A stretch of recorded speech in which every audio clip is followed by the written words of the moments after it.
सशङ्खचक्रं सकिरीटकुण्डलं सपीतवस्त्रं सरसीरुहेक्षणं सहारवक्षस्थलकौस्तुभश्रियं नमामि विष्णुं शिरसा चतुर्भुजं मेघश्यामं पीतकौशेयवासं श्रीवत्साङ्गं कौस्तुभोद्भासिताङ्गं पुण्योपेतं पुण्डरीकायताक्षं विष्णुं वन्दे सर्वलोकैकनाथं विद्युद्दामसमप्रभां मृगपतिस्कन्धस्थितां भीषणां कन्याभिः करवालखेटविलसद्हस्ताभिरासेवितां हस्तैश्चक्रगदाशिखेटविशिखांश्चापं गुणं तर्जनीं बिभ्राणामनलात्मिकां शशिधरां दुर्गां त्रिनेत्रां भजे श्रीनाथादिगुरुत्रयं गणपतिं पीठत्रयं भैरवं सिद्धौघं बटुकत्रयं पदयुगं दूतिक्रमं मण्डलं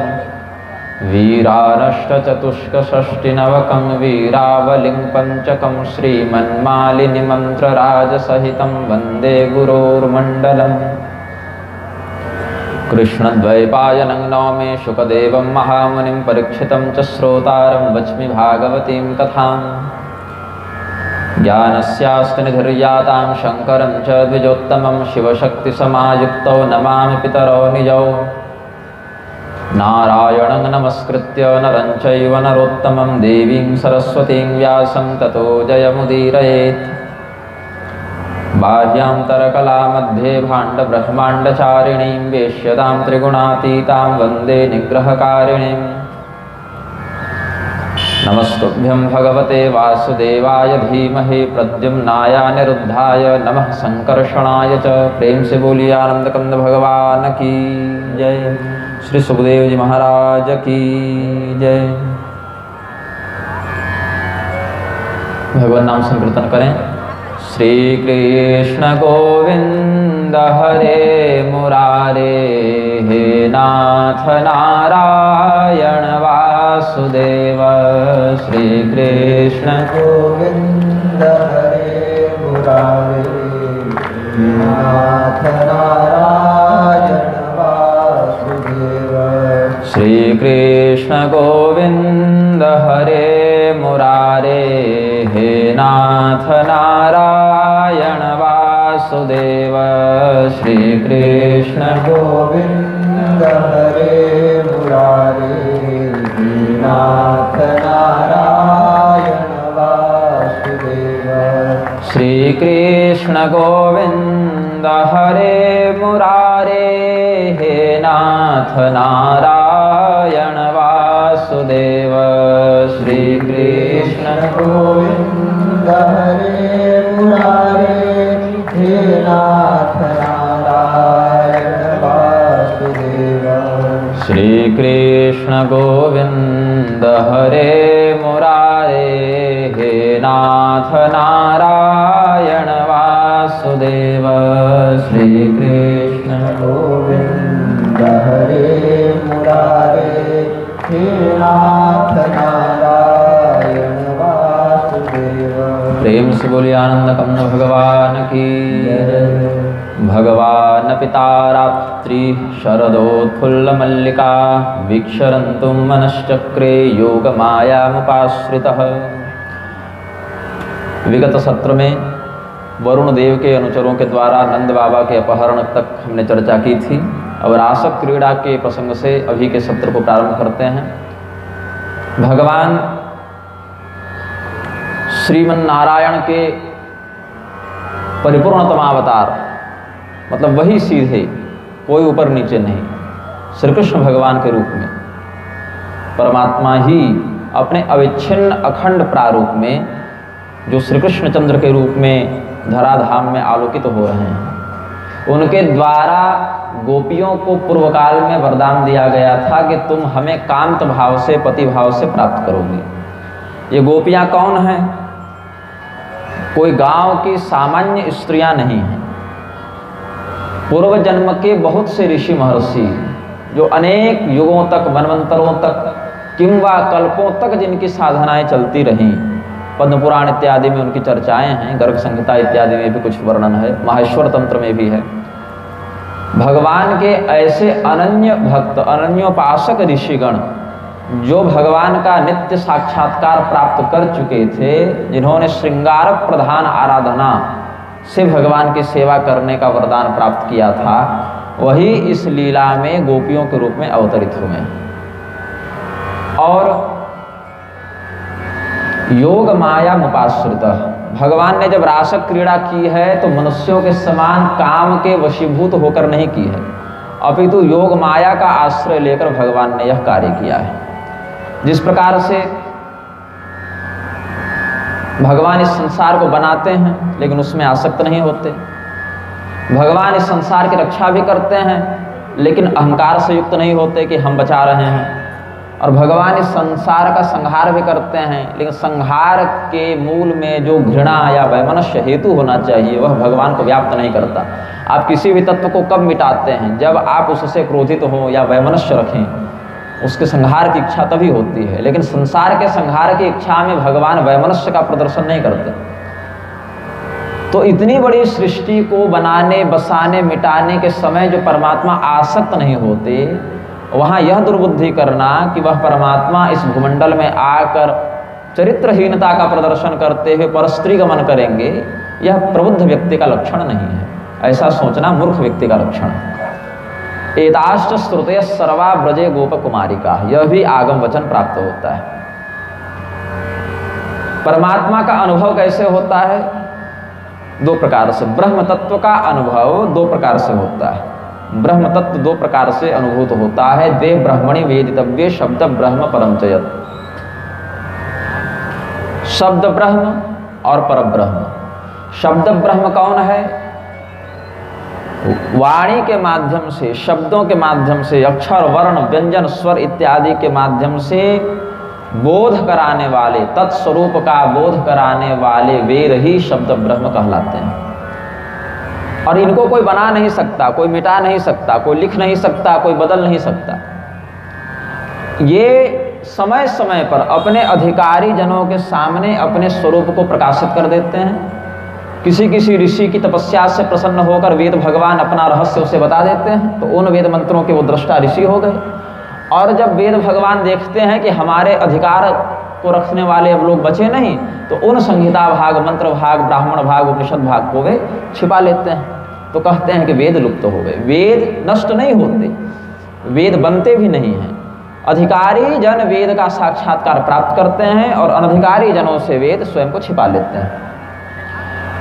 और वेद मंत्र जिन परमात्मा का निरूपण करते हैं, शब्द ब्रह्म को जानने के बाद, वैदिक सिद्धांत को निष्ठापूर्वक समझ लेने के बाद, कई जन्म जन्मांतर तक तपस्या, स्वाध्याय, संयम आदि के प्रयोग के बाद जब व्यक्ति श्रुति सिद्धांत में, वेद सिद्धांत में निष्णात होता है, परिपक्व होता है, तब उसे परब्रह्म का बोध होता है।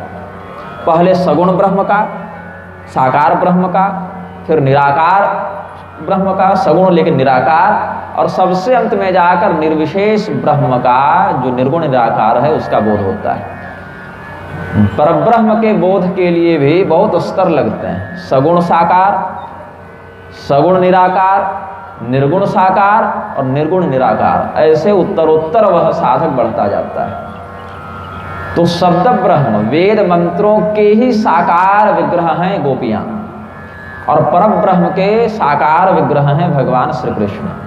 तो शब्द ब्रह्म की अवतार हो गई गोपियां और परब्रह्म भगवान श्री कृष्ण हैं, ऐसा समझना चाहिए। और इन दोनों के मध्य जो अभेद संबंध है, उसी का प्रदर्शन रास क्रीड़ा में किया गया है।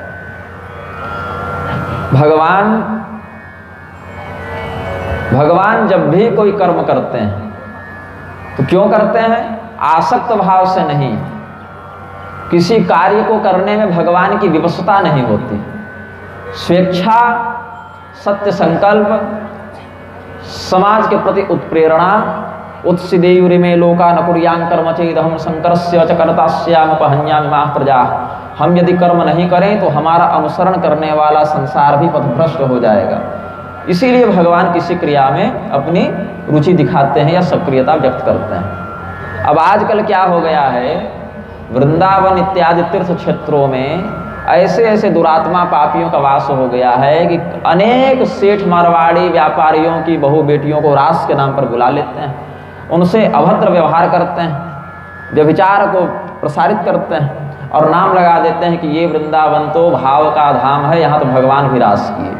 भगवान भी नहीं, भगवान ही रास कर सकते हैं, वो जीव के वश का विषय नहीं है। रास क्रीड़ा को करने का अधिकार और सामर्थ्य केवल परमात्मा का है, जीव का नहीं है। जीव तो उस चिन्मय विग्रह में प्रविष्ट भी नहीं हो सकता यदि परमात्मा स्वयं उसका हाथ पकड़कर उसमें अधिकार न प्रदान करें। बड़े बड़े देवता भी रास मंडल में स्वेच्छा से प्रवेश नहीं कर सकते, लेकिन अपनी वासना को, अपने विलासिता को छिपाने के लिए ऐसे स्त्री पुरुष व्यभिचार को ही धर्म का नाम देकर कलयुग में रास मंडल का प्रवर्तन करने लगे हैं। और हम मना करें, समझाएं तो कोई सुने भी नहीं, तो नहीं सुने तो मेरा क्या घाटा, हमारा क्या, इसमें कोई नुकसान तो है नहीं। शास्त्रानुकूल व्यवहार करोगे तो तुम्हारा ही कल्याण है, नहीं करोगे तो तुम्हारी ही हानि है। हमारा कर्तव्य तो हमारे लोग पर लोग को तय करेगा। तो भगवान के चरित्र का अनुसरण करना चाहिए उपदेशात्मक प्रारूप में, नकल नहीं कर सकते आप उनकी, क्योंकि उनके समान समर्थ नहीं है। और भगवान ने जब रासक क्रीड़ा की तो प्रतिबिंब विभ्रम, किस प्रकार से क्रीड़ा की, जैसे एक बालक उसके सामने 10 दर्पण रख दें और उसी के 10 प्रतिबिंब हो जाएं और वह खेलने लगे अपने ही परछाई से, वैसे ही भगवान ने रास क्रीड़ा की है। तो गोपियों को कात्यायनी देवी के व्रत प्रभाव से जो सौभाग्य प्राप्त हुआ था, उसी को परिपूर्ण करने के लिए भगवान ने रास क्रीड़ा की है। एक बार विरह की अधिकता से और एक बार प्रेम की अधिकता से, दो प्रकार से भगवान ने यहाँ व्यवहार किया है। एक बार बीच में अंतर्ध्यान हो गए तो गोपी गीत के माध्यम से देवियों ने अपना विरह व्यक्त किया। और यदि यह कहें, राजा परीक्षित के समान यह प्रश्न करें कि भगवान का अवतार तो धर्म की रक्षा के लिए होता है, तो दूसरे की पत्नियों के साथ प्रेम का व्यवहार कैसे किया उन्होंने। संस्थापनाय धर्मस्य प्रशमाय तरस्य च अवतीर्णो हि भगवान अंशेन जगदीश्वर सकथम धर्म सेतूनाम वक्ता कर्ता विरक्षिता प्रतीकमाचर ब्रह्मन परदारा विमर्शनम। भगवान जो हैं वो तो धर्म की रक्षा के लिए आते हैं, तो दूसरे की स्त्रियों के साथ ऐसा व्यवहार कहाँ तक समुचित है। तो सुखदेव जी ने कहा, धर्मम व्यतिक्रमो दृष्ट ईश्वराणाम च साहसम। मनुष्य की समझ से जिसको धर्म कहा जाता है, आवश्यक नहीं कि वह धर्म का संपूर्ण स्वरूप हो। मनुष्य अपने बुद्धि से धर्म और अधर्म की जो परिभाषा जितने अंश में समझ रहा है, आवश्यक नहीं है कि संपूर्णता से धर्म का उतना ही कलेवर हो, उतना ही स्वरूप हो।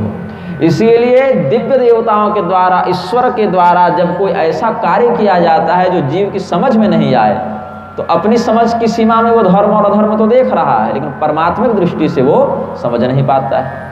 जहर पीना कहीं से कल्याणकारी नहीं है, लेकिन अगर विषपान करने वाले शिव जी हों तो फिर उनका कुछ बिगड़ता भी नहीं। हम आप पी लें तो मर जाएंगे। तो तेजी यशाम न दोषाय वहने सर्वभुजो यथा। जिस प्रकार से आपके ऊपर अगर हम कचरा डाल दें तो आप अपवित्र हो जाएंगे, लेकिन ज्वालामुखी में अगर जाकर कूड़ा डाल दें तो ज्वालामुखी अपवित्र नहीं होती, अपितु वही उस कचड़े को भस्म कर देती है। ज्वालामुखी के ताप से वह कचरा स्वयं भस्म हो जाता है। ऐसे ही परमात्मा के पास पाप और पुण्य गमन नहीं करते, ये उनके पास जाकर स्वयं निरस्त हो जाते हैं। तो भगवान के द्वारा किया गया कर्म हमारी दृष्टि में जो पाप और पुण्य है उसकी सीमा में नहीं आता है। और साथ साथ यह भी चिंतन किया जाए, दूसरे की स्त्री से क्या तात्पर्य है। क्या भगवान के अतिरिक्त और भी कोई संबंध हो सकता है किसी का? कैसे? जो भगवान पूर्व प्रकरण में, ब्रह्मदेव के प्रकरण में स्वयं बछड़ा बन सकते हैं, स्वयं बाल बाल बन सकते हैं, उनके कपड़े बन सकते हैं, उनकी बांसुरी बन सकते हैं, उनके छड़ी बन सकते हैं, तो क्या वही परमात्मा उन गोपियों के पति के रूप में प्रकट नहीं हो सकते? वो परमात्मा ही उन गोपियों के पतियों के रूप में भी घर में स्थित हैं और मूल विग्रह के रूप में इधर लीला भी कर रहे हैं, क्योंकि गोपियों ने वैसा ही व्रत किया था, कात्यायनी देवी से वही मांगा था। इसीलिए यहाँ पर व्यभिचारगत दोष की आशंका नहीं करनी चाहिए। जिनका स्मरण करके कर्म बंधन से, पाप पुण्य के बंधन से व्यक्ति मुक्त होता है, वो स्वयं इस प्रकार से बंधन में रहेंगे, यह सोचना नहीं चाहिए। और भगवान बाहर से कुछ करें या न करें, हृदय में तो सबके बैठे हैं। कोई व्यक्ति अगर रमण भी कर रहा है अपनी पत्नी से तो परमात्मा से तो वो बात छिपी हुई है नहीं। कामदेव के रूप में चित्त को प्रमथित करने वाले देवता भी भगवान ही हैं।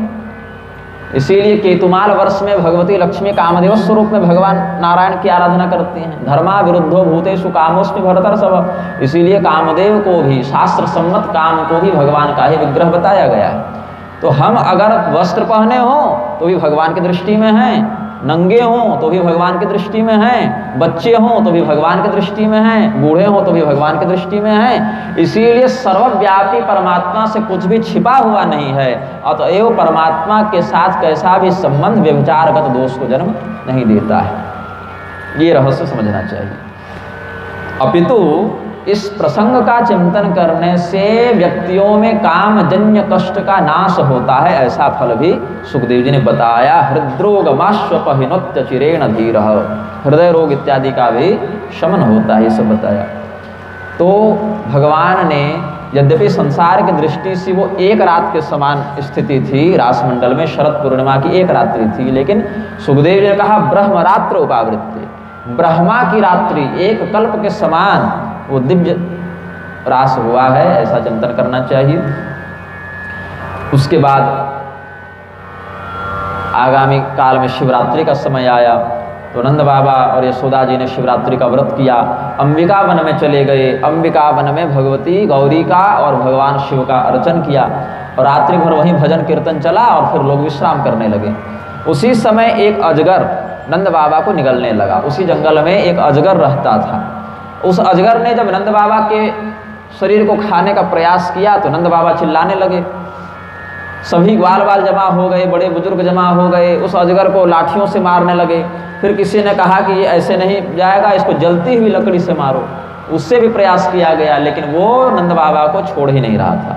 तो भगवान की शरण में सभी लोग गए। अलातर दह्यमानों पे नामुंचत्तम उरंगम, वह जो उरंगम है, वह जो सर्प है, वह जलती हुई लकड़ी से मारा जाने पर भी नंद बाबा को छोड़ नहीं रहा था।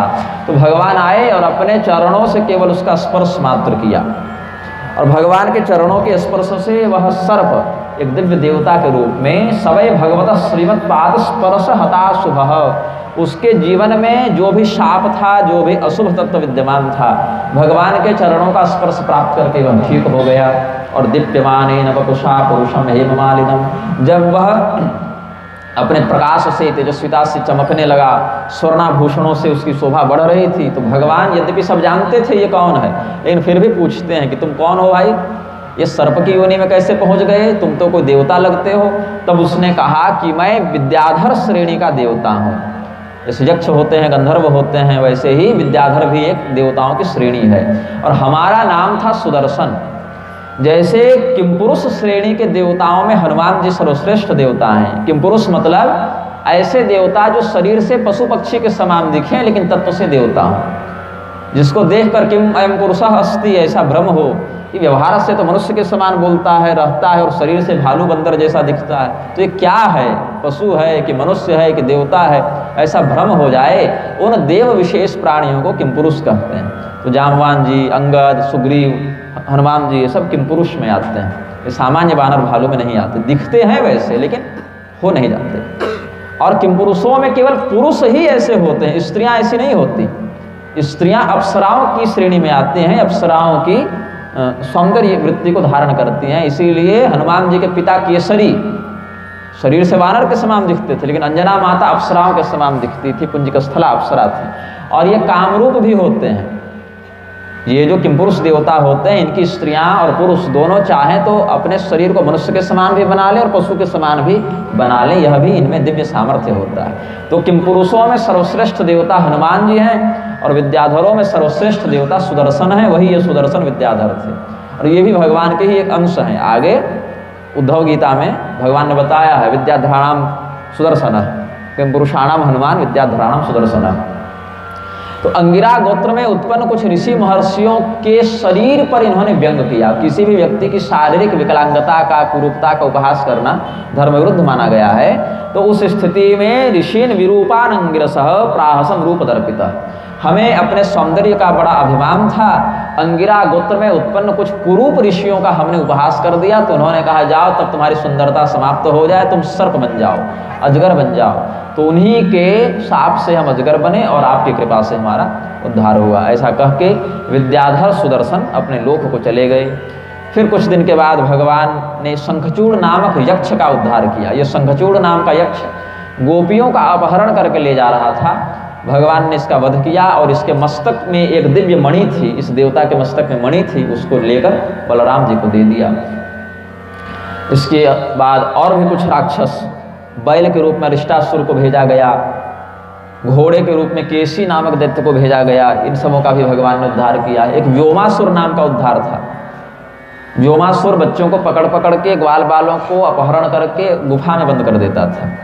भगवान सोचे कि हमारे इष्ट मित्र गायब कहाँ हो रहे हैं, ये बच्चे घटते कैसे जा रहे हैं, हमारे मित्र गायब हो रहे हैं। तो भगवान ने चिंतन किया, तो व्योमासुर क्या करता था, ग्वाल बालों के बीच में बच्चा बन के घुस जाता और बहला फुसला कर उनको ले जाता और गुफा में बंद कर देता। तो भगवान ने उसका ये षड्यंत्र पकड़ा और उसका भी उद्धार किया। बीच में देवर्षि नारद से भी भगवान की भेंट हुई है। देवर्षि नारद ने उनकी स्तुति की और भविष्य में भगवान जो लीलाएं करने वाले हैं उनकी भी विषय सूची भगवान को सुना दी। यही आपकी स्क्रिप्ट है, इसी पर आपको काम करना है, इसी प्रकार से आपकी लीलाएं आगे होंगी। देवर्षि नारद तो त्रिकालदर्शी हैं। भगवान बोले कि हमको तो याद है। बोले क्या कहें प्रभु, उतावलापन इतना है ना, आपकी प्रत्येक लीला को एक ही बार एक ही साथ देख लूं, यह मन करता है। सामने 10 प्रकार की स्वादिष्ट वस्तुएं रखी हों और सभी प्रिय हों तो लगता है एक ही बार सब खा लें, लेकिन समय तो अपनी गति से ही आगे बढ़ेगा। इसीलिए वर्णन की दृष्टि से हमने आपकी उन लीलाओं का यहाँ प्रकाशन कर दिया। अब कंस ने चिंतन किया कि हमारे द्वारा जितने असुर भेजे जाते हैं वो वापस नहीं आते, उनकी खबर ही आती है। तो अब ऐसा किया जाए कि शत्रु को मारने के लिए उसके क्षेत्र में न जाएं, उसी को अपने घर बुला ले। यहाँ बहुत प्रबंध है, चाणूर मुष्टिक इत्यादि पहलवान हैं और कुबलया पेड़ इत्यादि हाथी हैं। हमारे पास भी आसुरी बल पर्याप्त है, तो यहाँ बहुत तरह का प्रबंध हो जाएगा। पूरी सेना हमारे पास है, रक्षक हैं, अपना घर ही है, महल है, राजधानी है, किला है, और वहाँ पर भेजता हूँ। हमारी सेना मारी जाती है, हमारे प्रधान राक्षस 15-20 तो ऐसे ही निपट गए, टेस्टिंग में मारे गए कि जाकर मार कर देखो, उसमें निपट गए। तो अब अपने सैन्य बल को और हम कम नहीं कर सकते, उसको यहाँ बुला लेते हैं। तो कैसे बुलाएं? अगर ऐसे कहें कि आ जाओ तो नहीं आएंगे वो, और हम जाकर लाएंगे तो हम तो राजा हैं, स्वयं कैसे जाएं? एक गरिमा होती है राजा की।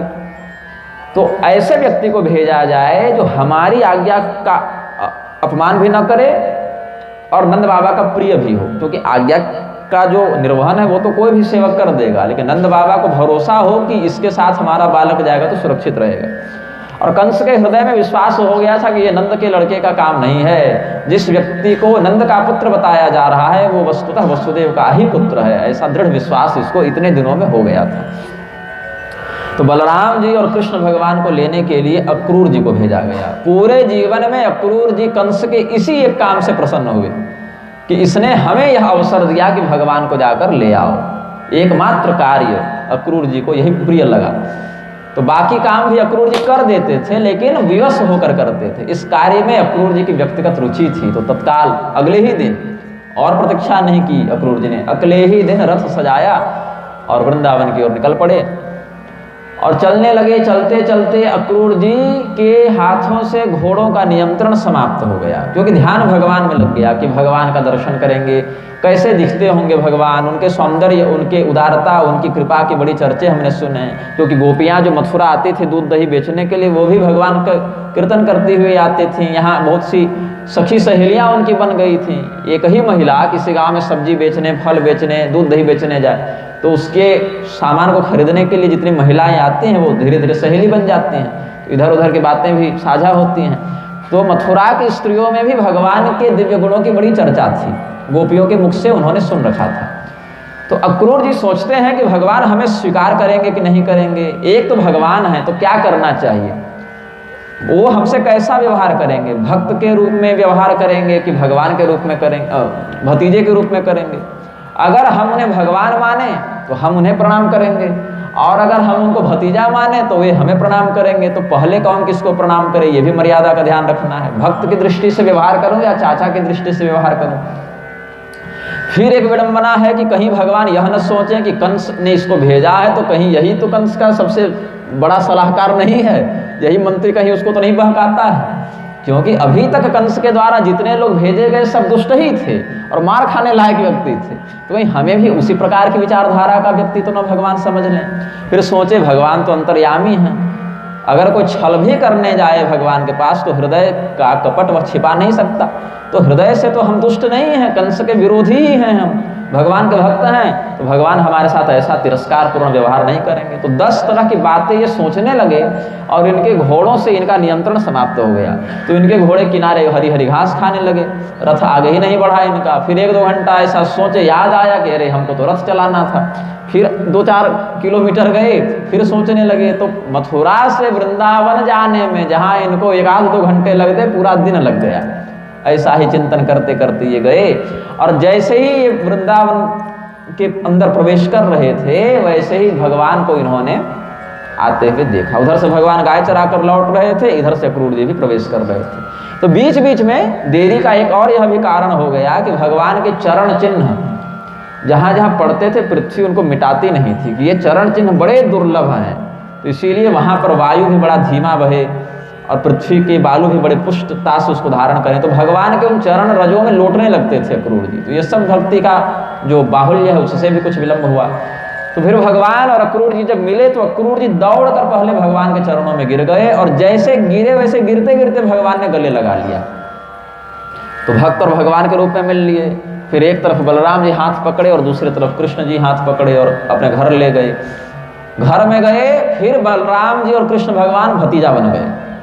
अब भगवान नहीं रहे, अब ये अक्रूर जी से चाचा और भतीजे का व्यवहार करने लगे। तो पैर धोया, सत्कार किया, प्रणाम किया, यहाँ गले नहीं मिले, आशीर्वाद नहीं दिया, जगह जगह पर सारा काम हुआ है। फिर नंद बाबा यशोदा मैया से भेंट मुलाकात हुई, हाल समाचार हुआ। उधर वसुदेव देवकी का हाल समाचार, बोले क्या करें, वो तो अभी भी जेल में ही हैं, कंस का अत्याचार बढ़ता ही जा रहा है और हमारे आने का कारण भी कंस ही है।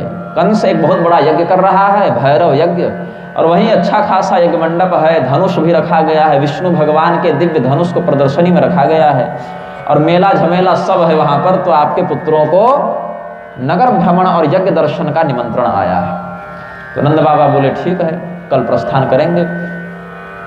तो वहीं पर यह रहस्य भी खुलता है कि वस्तुतः ये सब तो वसुदेव देवकी की ही संतान है। तो आपसी चर्चा में सब ये बात समझ गए थे, बाहर उतनी प्रसिद्धि नहीं हुई इन रहस्यों की, लेकिन एक दूसरे से चर्चा करते करते इसका अनुभव सब लोग कोई प्रत्यक्ष रूप से कोई परोक्ष रूप से कर चुके थे कि अब भगवान का वृंदावन में प्रत्यक्ष लीला, उनकी लीला अधिक दिन नहीं चलेगी, उनका लीला विस्तार परिपूर्णता की ओर है। तो भगवान के दरवाजे के बाहर जब रथ खड़ा देखा गोपियों ने तो सोचने लगी कौन आया है, और ऐसा दिव्य रथ किसी सामान्य व्यक्ति का नहीं हो सकता, राजा का रथ लग रहा है। तो क्या राजा स्वयं आया है, कंस स्वयं आ गया क्या? लेकिन कंस आएगा तो पूरी सेना लेकर आएगा, काफिला चलता है राजाओं के साथ, ये तो अकेला रथ खड़ा है। तो लगता है राजा का ही दूत आया है, क्योंकि राजदूत राजा के लक्षणों से युक्त होकर आता है। तो राजदूत के रूप में कौन आए हैं? तो पता चला अक्रूर जी आए हैं। तो अक्रूर जी संत हैं, सज्जन हैं, अपने सुहृद हैं, ऐसा जानकर सबको बहुत आनंद हुआ। और जब पता चला कि क्यों आए हैं तो उतना ही बुरा लगा सबको। बोले कि इसके माता पिता बड़े मूर्ख थे क्या जो अपने इतने क्रूर लड़के का नाम अक्रूर रख दिया? ये तो संसार का सबसे बड़ा दुष्ट है। अरे कंस से भी ज्यादा बड़ा दुष्ट ये है। कंस भले राक्षस भेजता था लेकिन भगवान को हमारे पास छोड़ दिया था। ये अक्रूर तो भगवान को हमसे दूर करने आया है, और कंस के भेजने पर ये आया है तो इसमें इसी का दोष है। ये चाहता तो मना कर देता, लेकिन ये जो है भगवान का हमसे विरह कराने के लिए आया है। क्रूरस्तम अक्रूर समाख्या स्मनश्चक्षुर हिदत्तम हरसे बताग्यवत। हमारे नेत्रों का साफल्य ही इसमें है कि हम भगवान का दर्शन करें। अगर भगवान को नहीं देखने का अवसर मिले तो आंखों को फोड़ लेना उचित है, ऐसा गोपियां कहती थी। भगवान का स्वर सुनाना पड़े तो कानों को नष्ट कर दो। भगवान के लिए ही समस्त शरीर और जीवन है, यह समर्पण का स्तर था देवियों का, गोपियों का। तो अक्रूर जी के नाम पर इन्होंने आक्षेप किया है कि तुम बहुत बड़े क्रूर हो, तुम्हारा नाम अक्रूर तो व्यर्थ ही माता पिता ने धर दिया। अब अगले दिन प्रातः, और ये भी कहती हैं कि अरे अक्रूर तो ठीक है, कंस के साथ रहकर बिगड़ गए होंगे, इनको अन्न दोष लग गया होगा राजा का, लेकिन हमारे नंद बाबा भी भेजने के लिए तैयार हो गए, इन्होंने मना नहीं किया। हमारे राजा और रानी साहिबा तो उल्टे सहयोग कर रहे हैं सामान बांधने में। यशोदा जी को लगा था कि हमारे पुत्र जाएंगे और घूम फिर कर आ जाएंगे, और नंद बाबा सहमति दे ही रहे हैं, तो यशोदा जी उतना प्रखर विरोध नहीं कर रही थी, क्योंकि नंद बाबा भी साथ में जा रहे थे, तो घूमने फिरने जाते हैं। लेकिन धीरे धीरे जब गोपियों की बात सुनकर उनको अनुभव होने लगा कि लगता है अब कृष्ण वापस नहीं आएंगे, तो पहले तो सहयोग कर रही थी, बाद में वो भी रोने लगी, विरह का यहाँ पर भाव व्याप्त हो गया, और गोपियाँ अंततः जाकर भगवान के रथ के मार्ग में खड़ी हो गई कि अगर रथ ले जाना है तो हमारे ऊपर से ले जाओ, हमें मार कर ले जाओ। फिर भगवान ने अपने एक सखा को बुलाया और कहा कि इनको समझाओ कि मैं आऊँगा। एवं ब्रुवाणा विरहातुराभृशं व्रजस्त्रियः कृष्ण विषक्त मानसा विसृज्य लज्जामृदुस्म सुस्वरं गोविंद दामोदर माधवेति। हे गोविंद, हे दामोदर, हे माधव, इस प्रकार से भगवान की विभिन्न लीलाओं का चिंतन करके उनके विभिन्न नामों से पुकारती हुई वे गोपियाँ भगवान को जाने से रोकने लगी। तो भगवान ने अपने सखा के माध्यम से उनको आश्वासन दिलाया है, और उनका रथ आगे बढ़ा। बीच में ब्रह्म ह्रद में अक्रूर जी स्नान करने रुके हैं यमुना जी के कुंड में, वहीं पर भगवान को उन्होंने दिव्य चिन्मय विग्रह के रूप में शंख चक्र गदा पद्मान्वित शेषनाग पर स्थित भगवान भूमा नारायण के रूप में दर्शन किया है। फिर समयानुसार शाम तक मथुरा पहुँचे। पहले अक्रूर जी ने भगवान से कहा कि आप हमारे घर चलिए, कुछ विश्राम कीजिए, जलपान कीजिए, फिर आगे सोचेंगे। तो भगवान चिंतन करते हैं, अगर हम केवल अक्रूर के घर जाएंगे तो बाकी भक्तों के साथ अन्याय होगा, तो हमें नगर भ्रमण के बहाने सड़कों के माध्यम से पैदल ही आगे बढ़ना चाहिए, ताकि हमारे वह भक्त जो इतने वर्षों से हमारे दर्शन के लिए लालायित थे वो भी हमारा दर्शन कर लें। तो बलराम जी के साथ भगवान कृष्ण आगे बढ़े, और कुछ ग्वाल बाल उस समय उनके साथ आए थे, और कुछ पीछे से नंद बाबा के साथ आ रहे थे। तो अपने मित्रों को लेकर भगवान जब मथुरा की गलियों से चले हैं, तो जितने भी स्त्री थे, पुरुष थे, बच्चे थे, वो यथायोग्य स्थानों में भगवान का दर्शन करने के लिए खड़े हो गए।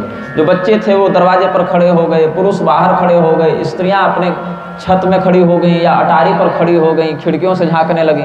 और सबकी स्थिति बड़ी विचित्र थी, क्योंकि भगवान जा रहे हैं और कहीं हम दूसरे काम में फंसे रह गए और ये चले गए तो यह दर्शन हम नहीं कर पाएंगे। इसीलिए जो श्रृंगार कर रही थी वो एक ही आंख में काजल लगाई और दूसरे आंख में लगाना भूल गई, आगे निकल गई। एक ही कान में कुंडल पहना और बाहर निकल गई।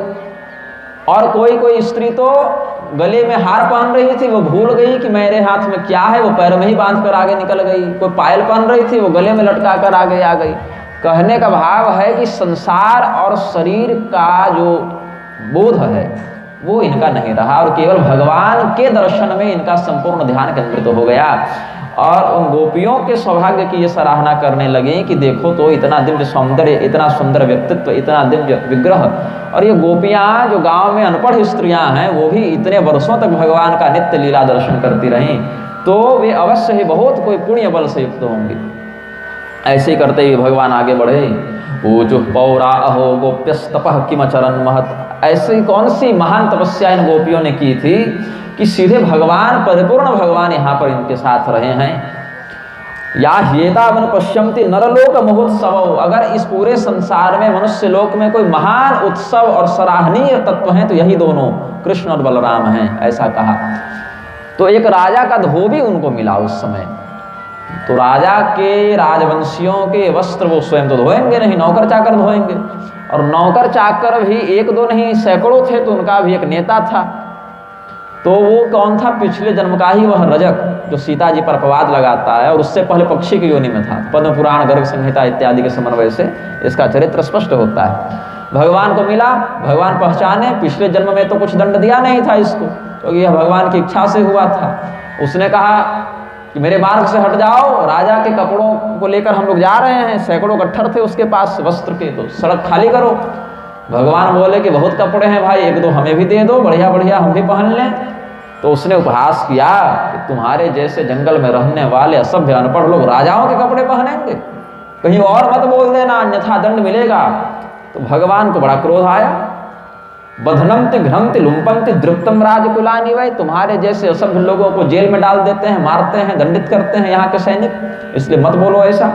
तो एवं विकथमानस्य कुपितो देवकी सुतः रजकस्य कराग्रेण शिरः कायादपातयत्। जब वो ऐसी बकवास कर रहा था तो भगवान का हाथ चल गया। कई बार इनको इच्छा होती कि गुरुजी मन किया कि दें खींचकर, भगवान को वही छूट गया हाथ उनसे, और छूटा तो कुछ ज्यादा ही जोर से छूट गया, और ऐसा थप्पड़ पड़ा उसको कि उसका मस्तक ही अलग हो गया, कट गया। भगवान ने स्वेच्छा से जिसको थप्पड़ मारा है उसके बचने की संभावना होती भी है, क्योंकि उतना ही मारते हैं कि सहन कर सके, लेकिन अगर छूट जाए हाथ तो कितना पड़ जाएगा उसको, तो ज्यादा ही पड़ गया। तो शिरः कायादपातयत्, उनका मस्तक, धोबी जी का मस्तक कट गया, और भगवान ने उसको अपना धाम दे दिया कि यह तमो गुण से जो युक्त तुम्हारा शरीर और बुद्धि हो गई थी उससे तुम मुक्त हो गए। धाम सबको भगवान ने दिया है। जिसने भगवान को प्रणाम किया उसको आशीर्वाद देकर धाम दे दिया, और जिसने भगवान के साथ दुर्व्यवहार किया उसको दंड देकर धाम दे दिया। लेकिन पहुंचे सब वहीं पर, स्टेशन का अंतर नहीं है, पहुंचना वहीं पर है, लेकिन विधान का अंतर है। कोई साइकिल से जा रहा है, कोई कार से जा रहा है, कोई मोटरसाइकिल से जा रहा है। फिर भगवान उस धोबी के अनुचरों को भगाए, वो सब ऐसे भी भाग गए। भगवान गट्ठर खोले, वस्त्रों को देखे, ये बढ़िया है, ये बढ़िया है, कुछ अपने डाल लिए, कुछ बलराम जी को पहना दिए, कुछ ग्वाल बालों को पहना दिए। अब ये सब 11-12 वर्ष के बच्चे, और ये सब बड़े बड़े लोगों के वस्त्र थे, तो ओवर साइज हो गया। भगवान के शरीर में ये वस्त्र बड़े बड़े लगने लगे। तो भगवान आगे बढ़े हंसते हुए, मुस्कुराते हुए। तो एक दर्जी मिला, उस दर्जी ने भगवान को देखा तो वो भक्त आदमी था, भक्त व्यक्ति था। भगवान को कहा, प्रभु अगर कुछ समय दें तो इन वस्त्रों को आपके आकार प्रकार के अनुरूप हम व्यवस्थित कर दें। भगवान बोले ठीक है। तो भगवान उसके यहाँ रुक गए, और उसने अपने साथ जो भी अनुचर थे सबको कहा कि जिन जिन ग्वाल बालों को जिस जिस प्रकार का वस्त्र पसंद है उनके अनुरूप सिल दो। तो उनके शरीर की आकृति के अनुसार वो बिल्कुल नाप से बन गए वस्त्र। भगवान ने उसको बहुत आशीर्वाद दिया, वरदान दिया, अक्षय और उत्तरोत्तर वृद्धि हो तुम्हारे धन और ऐश्वर्य की, ऐसा वरदान दिया। इति तस्मै वरम दत्त्वा श्रियं जानवय वर्धिनीम्। ये सब वरदान देते हुए भगवान आगे बढ़े हैं। फिर माली मिला, एक सुदामा नाम का माली था, उसने भगवान की बड़ी सेवा की, पुष्पमाला इत्यादि से श्रृंगार कर दिया, तो उसको भी अक्षय धन संपत्ति मिले, ऐसा वरदान दिया भगवान ने। अब भगवान की भेंट कुब्जा से हुई। ये कौन है? तो पूर्व जन्म में शूर्पणखा जो थी वही कुब्जा बनी थी। शूर्पणखा राक्षसी है। भगवान के शारीरिक सुंदरता पर मोहित होकर उसने अपनी माया से सुंदर स्त्री का रूप बनाया और भगवान के पास गई। लोग कहते हैं, विशेषकर कृपालु इत्यादि प्रवचनों में ये सब हमने सुना, इच्छापूर्वक तो नहीं सुना, कहीं बज रहा था तो सुन लिया। तो कृपालु का कहना था कि भगवान कैसे भगवान है कि जो उनसे प्रेम करे उसके नाक कान काट दे। ये तो भगवान के लिए शोभनीय नहीं। बताओ, अगर तुम भगवान से प्रेम करोगे। बर्रा में जब हमारी कथा चल रही थी तो कोई माइक पर बजा रहे थे, तो हमने सुना था ये अंश कि भगवान से तुम प्रेम करो और भगवान नाक कान काट दे। अरे ऐसा दुर्व्यवहार तो कोई सामान्य व्यक्ति भी नहीं करता। सामान्य व्यक्ति भी अपने से प्रेम करने वाले के साथ ऐसा व्यवहार नहीं करता। और परमात्मा एक और कहते हैं कि अगर प्रेम करना है तो मुझसे ही करो। और जब शूर्पणखा ने भगवान से प्रेम किया तो दंडित कर दिया। तो अगर प्रेम करने से दंड ही मिलता है तो गोपियों को क्यों नहीं मिला? इस प्रकार से कुछ इसीलिए नहीं मिला क्योंकि लीला थी, लीला में भगवान ऐसा कर देते हैं, वैसा कर देते हैं। तो शोधनात्मक व्याख्यान तो नहीं लगा हमें, आक्षेपात्मक ही लगा। इसीलिए क्योंकि गोपियां भगवान के पास वास्तविक रूप में गई हैं। ये नहीं कि मैं कितनी सुंदर लग रही हूँ, ये मेरी ओर आकर्षित हूँ, ऐसा नहीं। अपितु भगवान ने जब वेणुनाद किया है तो गोपियां जैसी थी वैसी अवस्था में गई हैं। श्रृंगार इत्यादि करके बनावटी बनकर मेकअप पोत कर नहीं गई हैं।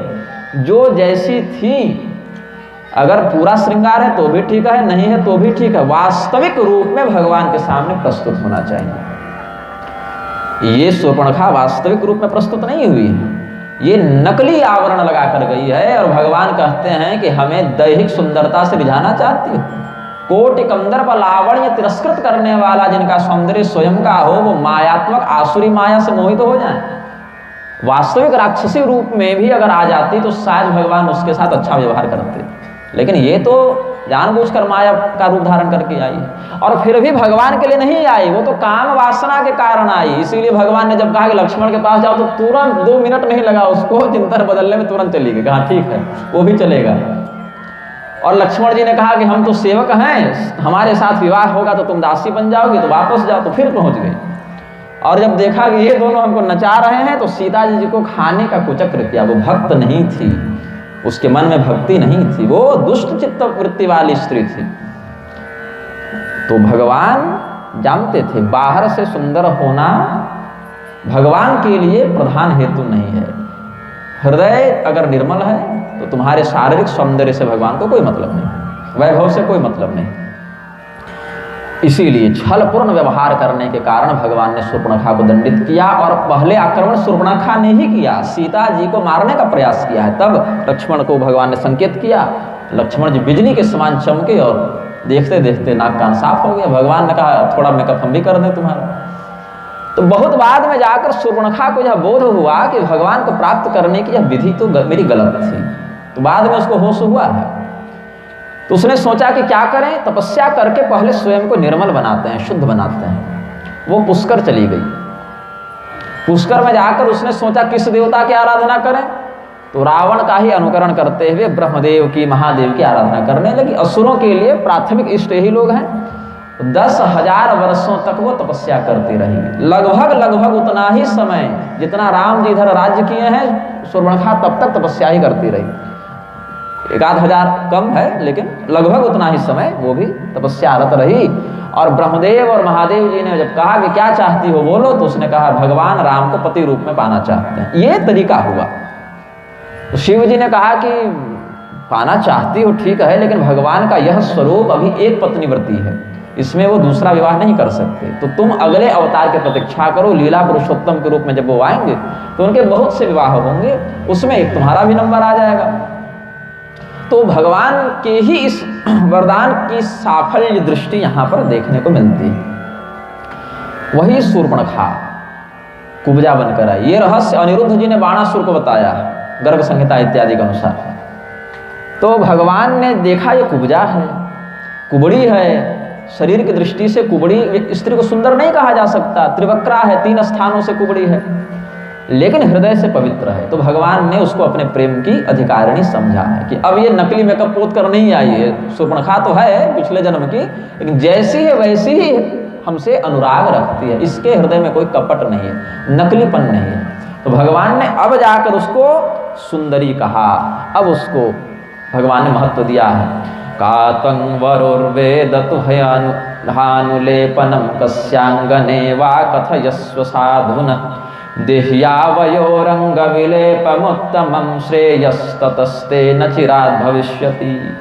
कैसे कुब्जा को देखा, विलोक्य कुब्जाम युवतिम वराननाम, सुंदर कुब्जा को देखा भगवान। सुंदर कुबड़ी क्या होती है भाई, कुबड़ी तो कुबड़ी होती है, लेकिन हृदय उसका सुंदर था। तो भगवान ने कहा कि यही हमको वास्तविकता में चाहिए।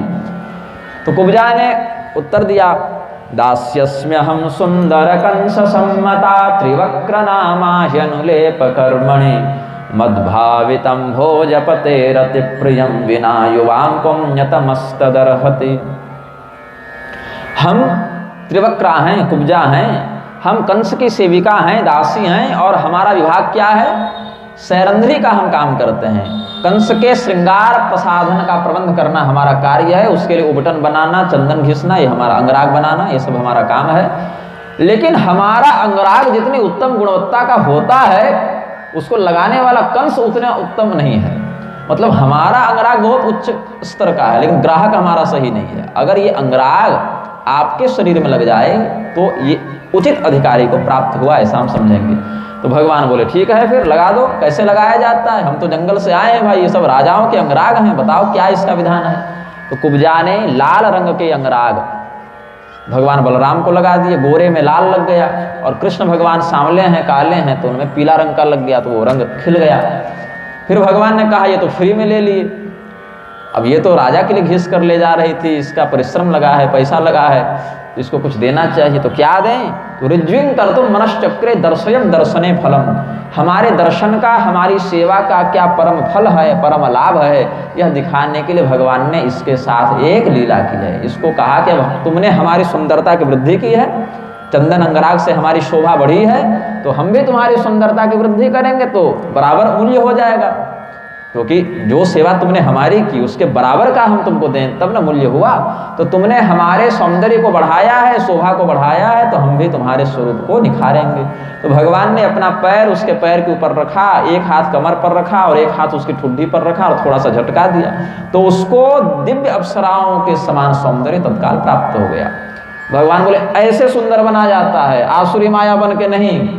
ये तरीका होता है, भक्ति करो और वरदान में सौंदर्य ले लो, ये विधि होती है। फिर कुब्जा ने भगवान का वस्त्र पकड़ लिया कि पति रूप में प्राप्त करने का वरदान सफल कीजिए। भगवान बोले ये सड़क है, भैया हैं, मित्र हैं और पिताजी पीछे से आ रहे हैं, तो ये उचित काल भी नहीं है और उचित अवसर भी नहीं है, और तुम्हारा जो भाव है हम समझते हैं, लेकिन समय आने पर हम तुम्हें अपनी प्रिया के रूप में स्वीकार करेंगे, अभी तुम जाओ। तो बाद में फिर भगवान अक्रूर जी के यहाँ भी जाते हैं, कुब्जा के यहाँ भी जाते हैं, और अकेले नहीं जाते, उद्धव जी को लेकर जाते हैं। तो भगवान फिर आगे बढ़े, यज्ञ भूमि तक पहुँचे हैं भगवान। वहाँ पर धनुष रखा हुआ देखा उन्होंने। विष्णु भगवान का यह धनुष परशुराम जी के पास था, वहाँ से कंस ने प्राप्त किया, वहाँ से मथुरा लेकर आया था। राजा जनक के पास शिव जी का धनुष था। भगवान ने जब श्री रामावतार में उस धनुष को भंग किया तो परशुराम जी आए थे श्री रामचंद्र जी की परीक्षा लेने, तो वैष्णव धनुष दिया कि इस पर प्रत्यंचा चढ़ाओ तब जाने कि तुम भगवान हो। तो वही वैष्णव धनुष पर प्रत्यंचा चढ़ा के भगवान श्री रामचंद्र जी ने परशुराम जी के तपोबल से प्राप्त दिव्य लोकों को नष्ट किया था और फिर धनुष वापस कर दिया। तो वही धनुष इनके पास पड़ा हुआ था जो इन्होंने कंस को दिया था, और कंस ने अपने महल में रखा था कि हम उसी दिन मरेंगे, उसी काल में मरेंगे जब ये धनुष टूटे। तो उसी धनुष को भगवान ने देखा और पूर्व जन्म की याद आ गई। बलराम जी को देखा कि राम लक्ष्मण के रूप में भी धनुष तोड़े थे, क्या विचार है, एक आध हाथ आजमाएं। बलराम जी ने कहा चलिए देखते हैं। भगवान ने जब धनुष उठाया तो नगर रक्षकों ने, धनुष रक्षकों ने भगवान पर आक्रमण किया कि अरे राजा का धनुष है, उसको छोड़ दो, प्रदर्शनी के लिए है, उसको नहीं उठाते और उठा पाओगे भी नहीं, वो तो बड़े बड़े देवता नहीं उठा पाते। भगवान ने बोले ये पुराना धनुष, ये देवता नहीं उठा पा रहे हैं, अरे हमारा जैसा बालक इसको उठाकर तोड़ दे, देखना चाहते हो देखो। भगवान ने उठाया और तोड़ दिया। अब उसके तोड़ने से जो विस्फोट की ध्वनि हुई वो कंस के पास गई और कंस को लगा ये हमारे मृत्यु का शंखनाद है, ये हमारी घंटी बज गई है। और जो धनुष रक्षक थे वो भगवान को मारने लगे, तो भगवान ने एक धनुष का टुकड़ा अपने हाथ से पकड़ा, एक बलराम जी को पकड़ाया और मारपीट करके सभी राक्षसी सैनिकों को भगा दिया, राक्षसी सेना का संहार कर दिया, राक्षस सैनिक मारे गए। फिर भगवान अगले दिन रंगभूमि में पहुंचे हैं। रंगभूमि जो अखाड़ा का स्टेडियम बना रखा था कंस ने पहलवानी देखने के लिए, रंग महल जो उसका था, उसके मुख्य दरवाजे पर कुवलया पीड़ नामक हाथी को उसने तैनात रखा था। ये कुवलया पीड़ हाथी पहले जरासंध के पास था और जरासंध ने अपनी पुत्री अस्ति और प्राप्ति का विवाह किया था कंस के साथ और दहेज में यह हाथी दिया था। इस एक हाथी में 1000 हाथियों के बराबर बल था और इसको मदिरा पिला के मतवाला कर दिया गया था, इसको युद्ध का विशेष प्रशिक्षण मिला हुआ था। तो भगवान जब आए तो महावत ने हाथी को आगे बढ़ाकर दरवाजा अवरुद्ध कर दिया, मार्ग अवरुद्ध कर दिया। तो भगवान ने उसको धमकी दी है, अम्बष्ठाम्बष्ठ मार्गम नो देह्य पक्रममाशिरम नो चेत सकुंजरम त्वाद्य नयाम यम साधनम। अरे महावत, जब तुम्हें दिख रहा है कि मैं अंदर जाने वाला हूँ, मुझे अंदर प्रवेश करना है, तो तुम जानबूझकर हमारा मार्ग रोकने के लिए हाथी को कैसे यहाँ पर खड़ा किए हो? चुपचाप इस हाथी को हटाओ, नहीं तो तुम्हें भी मारूंगा और तुम्हारे हाथी को भी मारूंगा। भगवान ने धमकी दी है। तो महावत तो कंस का था ना, उसको तो लग रहा है वो राजा के सेवक हैं, हम तो राजा के खास हैं ना, तो चाय से अधिक केतली गर्म होती है। उसको तो लग रहा है कि हम महाराज कंस के दाहिने बाएं हम ही हैं जो हैं सो। और कंस ने आदेश भी दिया था कि ये दोनों बालक आए तो इनको मार दो, निपटा दो, तो उसको वैसा ही निर्देश मिला हुआ था। तो भगवान के आदेश को सुनकर एवं निर्भत्सितोम पष्ठः कुपितः कोपितम गजम चोदयामास कृष्णाय कालांतकयमोपमम्। काल अंतक यमराज के समान जो भयंकर दिख रहा था, ऐसे हाथी को भगवान के प्रति उत्प्रेरित किया है, मार डालो इस बालक को। तो हाथी भगवान की ओर बढ़ा, मारने का प्रयास किया। भगवान थोड़ा बहुत फुर्ती दिखाते हुए, थोड़ी बहुत चंचलता दिखाते हुए कुछ देर खिलवाड़ किए। बाद में भगवान को लगा कि अब ज़्यादा ही विलंब हो रहा है, तो हाथी के दांत उखाड़े और उसको मार दिया। एक हाथी का दांत बलराम जी को दे दिया और एक अपने रख लिया और कंधे पर ऐसे पकड़ के जाने लगे। तो भगवान जब हाथी के दांत को अपने कंधे पर रखकर अंदर प्रवेश कर रहे थे, तो भगवान के अवतार के समय क्या कहा गया और नामकरण के समय क्या कहा गया? शुक्लो रक्तस्तथा पीत इदानीं कृष्णतांगतः। भगवान का अवतार किसी किसी समय सफेद रंग में, गोरे रंग में होता है, किसी समय पीले रंग में होता है, किसी समय लाल रंग में होता है, और इस बार सांवले बनकर आए हैं, कृष्ण बनकर आए हैं। तो स्वयं की परिपूर्णता का उपलक्षण दिखाते हुए भगवान ने ये चारों रंग अपने ही शरीर में दिखाए हैं। हाथी से लड़े हैं तो शरीर में पसीना है, श्वेत हो गया, श्वेत श्वेत बिंदु शुक्ल वर्ण का हो गया वह भाव। और हाथी के दांतों को उखाड़ा है, हाथी के दांतों की जड़ में एक गांठ होती है, ग्रंथि, जैसे हमारी लार की ग्रंथि होती है जहाँ से लार निकलता है, तो हाथी का मद निकलता है। बहुत काम, बहुत क्रोध इत्यादि हो जाए हाथी के अंदर तो मद निकलता है, पसीना। उसकी सुगंध से हथिनी भी आकर्षित होती है और शत्रु भी दूर भागते हैं। ये सब अलग अलग प्रजातियों के लक्षण हैं। तो भौरे कई बार भ्रमित हो जाते हैं कि फूल की सुगंध है कि हाथी की सुगंध है, पता नहीं, तो हाथी के चारों ओर मंडराते हैं मद की सुगंध से। तो हाथी जो कुवलया पीड़ था वो बड़ा क्रोध में था, तो उसका मद निकल रहा था। तो भगवान ने जब दांत उखाड़ा तो वो मद की जो ग्रंथि थी वो फट गई और वहां से मद टपकने लगा, भगवान पर भी छींटे पड़े। वो पीले रंग का मद भगवान के ऊपर पड़ा और हाथी के दांतों को उखाड़ने से खून भी निकला। तो खून के भी बूंद भगवान पर पड़ी तो लाल भी हो गया, और सांवले तो है ही। तो काले रंग के भगवान कैसे दिखते हैं? उज्ज्वल नीलमणि के समान। बहुत उत्तम गुणवत्ता का कोई नीलम हो तो रहता तो नीला है, लेकिन गहराई के कारण काला दिखने लगता है। जैसे बहुत निर्मल जल वाला कोई जलाशय हो तो पानी का तो कोई रंग नहीं होता, लेकिन गहराई के कारण नीला दिखने लगता है। तो इसी प्रकार से बादल में क्या है? जल ही तो है, लेकिन बादल काले फिर क्यों दिखने लग जाते हैं? जल के गांभीर्य के कारण वह स्वरूप उनका हो जाता है। तो इसी प्रकार से भगवान जो है चमकदार कृष्ण वर्ण के हैं। जैसे काजल के ऊपर विशेष करके घी की बूंद टपका कर धूप में रखें तो चमक उसकी बढ़ जाती है, उसी प्रकार से भगवान का यह दिव्य विग्रह है। तो भगवान के ऊपर वो मोती के समान, पुखराज के समान, माणिक्य के समान, सफेद, लाल, पीला ये सब लगा के कोई रत्न जड़ा हुआ है। भगवान अंदर प्रवेश किए और चमकते थे भगवान, तो अंदर से प्रकाश की किरणें, पसीने की बूंद, खून की बूंद और मद की बूंदों को बेध कर आगे जाती थी। तो बहुत बढ़िया भगवान का मेकअप यहाँ भी हो गया, केवल शोभा ही बढ़ रही है भगवान की तब से। तो जब अंदर प्रवेश किए भगवान, तो अलग अलग व्यक्तियों ने अपनी अपनी भावना के अनुसार अलग अलग स्वरूप में भगवान को देखा है। माताओं को भगवान पुत्र के रूप में दिख रहे हैं, पहलवानों को बड़े वज्र के समान कठोर शरीर वाले दिख रहे हैं, कंस को मृत्यु के समान दिख रहे हैं, सज्जनों को इष्ट देवता के रूप में दिख रहे हैं। तो जाके रही भावना जैसी का यहाँ वृत्तांत चरितार्थ होता है। फिर चाणूर और मुष्टिक की ओर कंस ने देखा कि हाथी का दांत ये रखे हुए हैं, हाथी भी हमारा मर गया। तुम लोग पहलवान केवल खाना खाने के लिए हो, हमारा खर्चा बढ़ाने के लिए हो कि कुछ करोगे भी? तो चाणूर, मुष्टिक इत्यादि ने भगवान को ललकारा। पहले तो खेल खेल में ललकारा कि हम लोग भगवान नहीं, राजा कंस, ऐसे भगवान भी था ही उन लोगों के लिए, परमात्मा ही मानता था स्वयं को। तो कंस महाराज को प्रसन्न करने के लिए कुश्ती का खेल खेलते हैं। भगवान बोले कि ठीक है, हमारे ग्वाल बाल के साथ हम खेलेंगे और अपने पहलवानों के साथ तुम खेलो, क्योंकि हम बच्चे हैं और तुम बड़े हो। तो चाणूर ने कहा, न तुम बच्चे हो और न हम बड़े हैं, पहलवान तुम भी हो, पहलवान हम भी हैं। 5 मिनट नहीं हुआ है, 1000 हाथी के बल वाले कोलया पीड़ का दांत उखाड़ कर तुम आ रहे हो, जिसको बड़े बड़े देवता और राक्षस हरा नहीं पाए, ऐसे कोलया पीड़ को तुमने खेल खेल में मार दिया है। और अब यहाँ आकर कह रहे हो कि हम बच्चे हैं। तुम बच्चे नहीं हो, न बालो न किशोरस्तम बलश्च बलिनाम्बरः लीलये भो हतो ये न सहस्रद्युपसप्तभृत्। न तुम बच्चे हो न किशोर हो, तुम तो बलशालियों के भी बलशाली हो। खेल खेल में तुमने 1000 हाथियों के बराबर पराक्रम वाले कोलया पीड़ को मार दिया, हमसे भी लड़ो।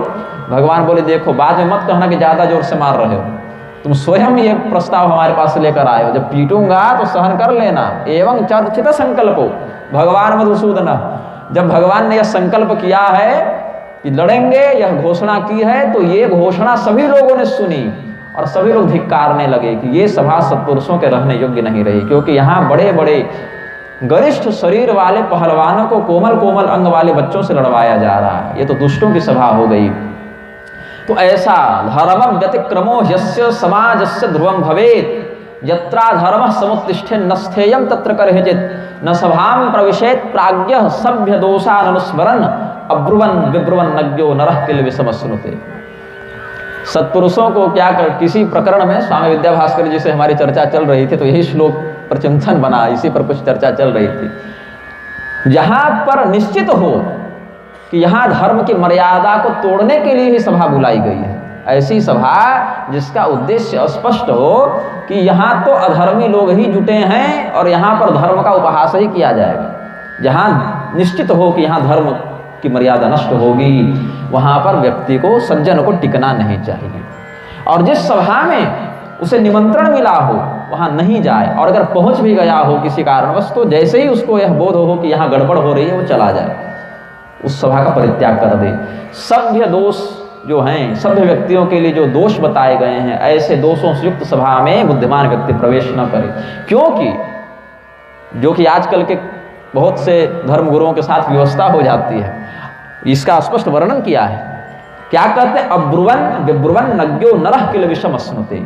अगर वहां बोल देते हो तो सबसे दुश्मनी हो जाती है, और नहीं बोलते हो तो पाप लग जाता है, तो इससे अच्छा वहां जाओ ही मत, न बोलने का झंझट और न चुप रहने का झंझट। तो ऐसी सभा का बाहर से ही परित्याग कर दे। तो भगवान जब युद्ध करने लगे चाणूर और मुष्टिक से, तो भगवान ने पहले चाणूर को मारा। बलराम जी ने कहा कि मेरा नाम ही बलराम है, हमारे नाम में ही बल लगा है, और हमसे छोटा भाई पहलवान को मार दिया और हम ऐसे ही हैं। ये मुष्टिक अभी तक नहीं मरा, तो कंपटीशन में बेचारा मारा गया मुष्टिक। कुछ देर और टिक जाता वो बलराम जी के पास, लेकिन बलराम जी को अमर्ष हो गया कि हमसे छोटे भाई होकर कृष्ण ने चाणूर को मार दिया, और हमारा नाम ही बलराम है।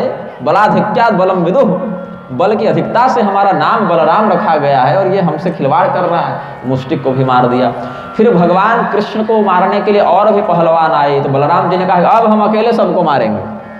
अब कृष्ण भगवान केवल मुख्य को, प्रधान बल निवर्हन करें। जो पहला प्राथमिक गुंडा है इस सभा का, जो सबसे बड़ा दुष्ट है कंस, उसको आप मारिए, बाकी इसके जो अनुचर हैं उनको हम देख लेते हैं। तो भगवान कृष्ण उछल कर मंच पर पहुंच गए, जहां राजा साहब बैठे हुए थे, और कंस पागलों के समान बकवास करने लगा।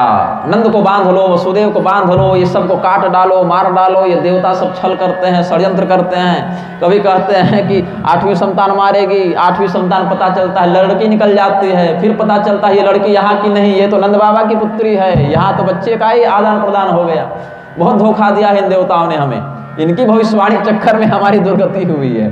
तो प्रलाप करता हुआ वसुदेव झूठ बोलता है कि उसने नंद को अपना पुत्र नहीं सौंपा, उसी का सारा किया धरा है, पहले उसी को मारो। ऐसा जब प्रलाप करने लगा कंस, वसुदेवस्तु दुर्मेधा हन्यता मास्सु सत्तमः, हमारे बाप को भी मार दो। यह उग्रसेन भी इन्हीं लोगों का पक्षधर है। उग्रसेन पिता चापि सानुगः परपक्षगः, दूसरे के पक्ष का, विपक्ष का समर्थन करने वाला उग्रसेन भले मेरा पिता हो, लेकिन वध्य है। जब ऐसा एवं विकथमाने वै कंस प्रकुपितुम जय, जब ऐसी बकवास कर रहा था कंस, तो अविनाशी भगवान कंस से भी अधिक क्रोध करने लगे, उसके मंच पर चढ़ गए, और भगवान को आया हुआ देखकर अचानक हड़बड़ा गया। जिसके जन्म की प्रतीक्षा उसने 8 वर्ष की, देवकी के विवाह के समय से वो प्रतीक्षा कर रहा था कि 8वीं संतान कब होगी कब होगी। 8 वर्ष उधर और 11 साढ़े 11 इधर, मान लीजिए कि लगभग 19-20 वर्षों से वो केवल कृष्ण कृष्ण ही कर रहा है, और बहुत दूर भी नहीं है भगवान, 10 किलोमीटर पर है, और 20 वर्ष से वो प्रतीक्षा किए जा रहा है। आज वह मृत्यु के रूप में सामने उपस्थित हैं। तो कंस हड़बड़ा गया, तलवार और ढाल पकड़ा, माया से आकाश में उड़ गया, और वहीं पैंतरे बदल बदल कर मारने का प्रयास करने लगा। जिस प्रकार से यथोरगम तार्क्ष सुतः प्रसह्य, जैसे लहराते हुए सर्प को गरुड़ जी झपट्टा मारकर अपने पंजों में पकड़ लेते हैं, वैसे लहराते हुए आकाशचारी कंस को भगवान ने पकड़ा और मंच से उठाकर पटक दिया। जैसे बच्चों को पटक पटक कर मारता था, वैसे भगवान ने भी पटका। तो भगवान के पकड़ने के साथ ही कंस का आत्मविश्वास, प्राण सब समाप्त हो गए। पटके भगवान और सोचे फिर ये उठेगा तो और लड़ेंगे, लेकिन ये तो मर गया। भगवान को आनंद आया नहीं। तो हाथी से लड़े थे तो माहौल बना हुआ था, फिर पहलवान से लड़े, वहां भी माहौल बना था। तो सोचे कि इन हाथी और पहलवान को पराजित करने वाला और भी तगड़ा योद्धा होगा तो और आनंद आएगा। ये तो उठाकर पटकते ही मर गया। तो भगवान अतृप्त रह गए। मामा जी तो टाइम बोल गए, भगवान अतृप्त रह गए।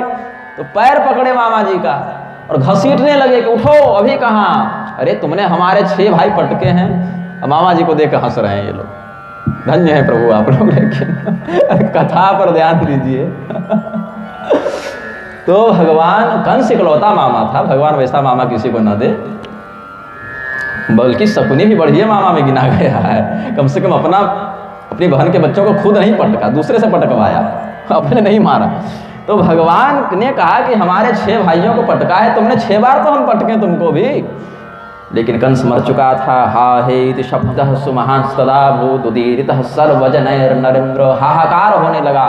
कंस के पक्षधर जो हैं वो कंस के विरह में विलाप करने लगे, और जो सज्जन थे वो भगवान का जय घोष करने लगे। तब तक कंक, न्यग्रोध, सृष्टि इत्यादि भाई थे कंस के, वो सब आए। उधर बलराम जी ने परी को उठाया। भगवान रोहिणी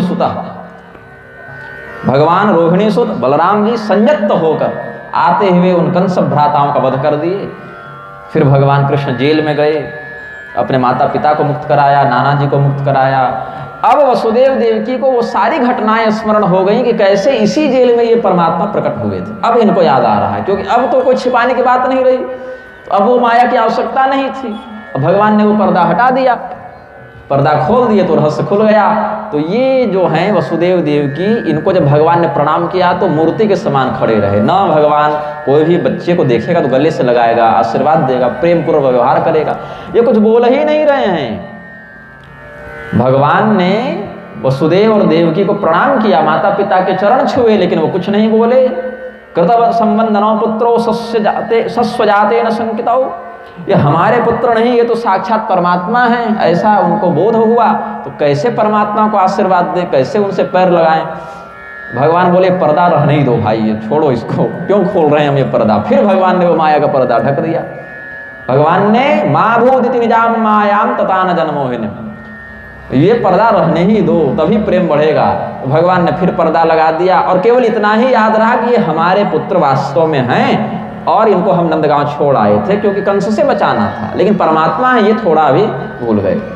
तो फिर गले से लगाए, पुत्र भाव से प्रेम करने लगे, आशीर्वाद दिया। फिर भगवान ने मथुरा की गद्दी पर उग्रसेन जी का राज्याभिषेक करवाया, स्वयं गद्दी के संरक्षक बन गए, भीष्म पितामह के ही समान। भगवान भी स्वयं गद्दी पर अभिषेक नहीं करवाते हैं, वो गद्दी के संरक्षक बनकर रहे।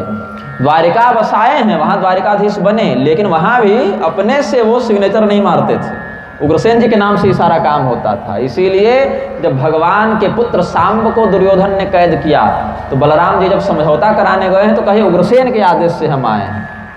भगवान ने जब स्यमंतक मणि सत्राजित से कही कि राजा को दे दो तो स्वयं नहीं मांगा, उग्रसेन जी को दे दो ऐसा कहा। और जब अंत में मूसल के माध्यम से तुम्हारा संहार होगा ऐसा शाप मिला यदुवंशियों को, तो उग्रसेन जी के ही पास जाकर सब लोग निवेदन करते हैं। तो काम तो सारा भगवान को ही करना है, लेकिन एक मानद उपाधि के रूप में राजा उन्होंने उग्रसेन जी को बना रखा था, क्योंकि महाराज ययाति के श्राप से उनके पुत्र यदु के वंशज पैतृक गद्दी पर नहीं बैठते, ये एक शाप मिला हुआ था। तो इस मर्यादा को रखते हुए भगवान स्वयं विधिपूर्वक राजा के गद्दी पर नहीं बैठते थे। बाकी सारा काम तो उन्हीं से होना है। सब जानते हैं कि द्वारिकाधीश के रूप में भगवान ही हैं, लेकिन बड़े का सम्मान करने के लिए, कुल परंपरा का मान रखने के लिए भगवान ने ये लीला की है। फिर भगवान का यज्ञोपवीत संस्कार हुआ। उज्जैन में महर्षि सांदीपनि के गुरुकुल में नामांकन हो गया। भगवान कृष्ण और बलराम जी पढ़ने के लिए गए, और मात्र 64 दिनों में 64 विषयों का, 64 कलाओं का उन्होंने ज्ञान प्राप्त कर लिया। अहोरात्र चतुष्षष्ट्या संजत्तो तावती कला। वहीं पर सुदामा जी से भी भेंट हुई थी, जिनका प्रकरण कल आएगा। तो सुदामा जी के साथ भगवान की जो संगति है वो 64 दिनों तक रही, क्योंकि उतना ही गुरुकुल में रहे। एक एक दिन में सुबह पढ़ते, शाम को परीक्षा देते, डिग्री मिल जाती, फिर अगले दिन नया विषय फिर पढ़ते, शाम को परीक्षा, डिग्री मिल जाती। तो नियम पूर्ति करने के लिए कि गुरु मुख से विद्या की शुद्धि होती है, इस अनुशासन को मानते हुए भगवान ने सर्वज्ञ होने के बाद भी गुरु मुख से विद्या को ग्रहण किया, और गुरु जी के पास दक्षिणा देने के लिए प्रस्तुत हुए। गुरु दक्षिणयाचार्यम छंदयामास तुर्नृप, हे गुरुदेव, आपकी कृपा से हमने सभी विद्याओं में निपुणता प्राप्त कर ली है, अब गुरु दक्षिणा में आपको क्या चाहिए आदेश करें। तो गुरु जी ने कहा, द्विजस्तयोस्तम महिमानमद्भुतम संलक्ष्य राजन्नतिमानुषिं गतिम सम्मंत्र पत्न्या समहार्णवे मृतम बालम प्रभासे वरयां बभूवः। भगवान को पहले तो कहा गुरु जी ने कि आपके जैसे, आप दोनों जैसे अलौकिक परमात्म तत्वयुक्त शिष्यों को प्राप्त करके हम ऐसे ही धन्य हैं। फिर अपनी पत्नी से मंत्रणा किया कि लोक मर्यादा है, जैसे भगवान ने मर्यादा रखी गुरु मुख से विद्या लेनी है, तो हम भी मर्यादा रखेंगे कि गुरु दक्षिणा देनी है। वो भी कर रहे हैं लीला, तो हम भी कुछ उसी लीला में सहयोग कर दें। तो हमें तो कुछ लेने की इच्छा नहीं है, अगर तुम्हारे मन में कोई अभिष्ट हो तो बताओ। तो भगवान की लीलाओं की चर्चा थी कि अघासुर के पेट में घुसकर मरे हुए बालकों को पुनर्जीवित कर दिया था, कालिया नाग के जहर से मरे हुए गौ को बालकों को जीवित कर दिया था। ये सब तो भगवान की लीलाएं जानते ही थे। तो इन्होंने कहा कि हमारा जो इकलौता बालक प्रभास क्षेत्र में समुद्र तट पर स्नान करता हुआ मर गया था, अगर ये उसको वापस ला दें तो यही गुरु दक्षिणा मांग लीजिए, और नहीं तो इसके अतिरिक्त कोई हमारी इच्छा नहीं है। भगवान कृष्ण और बलराम जी दोनों रथ पर बैठे और समुद्र की ओर गए। तो जैसे ही भगवान समुद्र की ओर गए, उनके रथ के आगमन की ध्वनि सुनकर ही समुद्रदेव पहले पहुंच गए, क्योंकि श्रीरामावतार में नहीं पहुंचे थे। तो दंड का भगवान ने व्यवहार किया कि नहीं मानोगे तो दंडित करेंगे। फिर तो समुद्र देवता बोले फिर इनको कहीं जाना होगा, तो हम रास्ता दे देते हैं पहले ही स्वागत पूर्वक। तो भगवान इससे पहले कि कुछ बोलते, समुद्र देवता स्वयं आ गए। वेलामुपव्रज्य निषेदितो क्षणम सिंदूर विदित्वार हणमाहरतयो। स्वर्ण थाल में दिव्य रत्नों को लेकर समुद्र देव भगवान का स्वागत करने प्रस्तुत हुए। तो भगवान ने कहा कि नहीं, इस बार जाना नहीं है कहीं, इस बार हम अपने गुरुपुत्र को खोजने निकले हैं, जो आप ही में डूब कर मर गया था।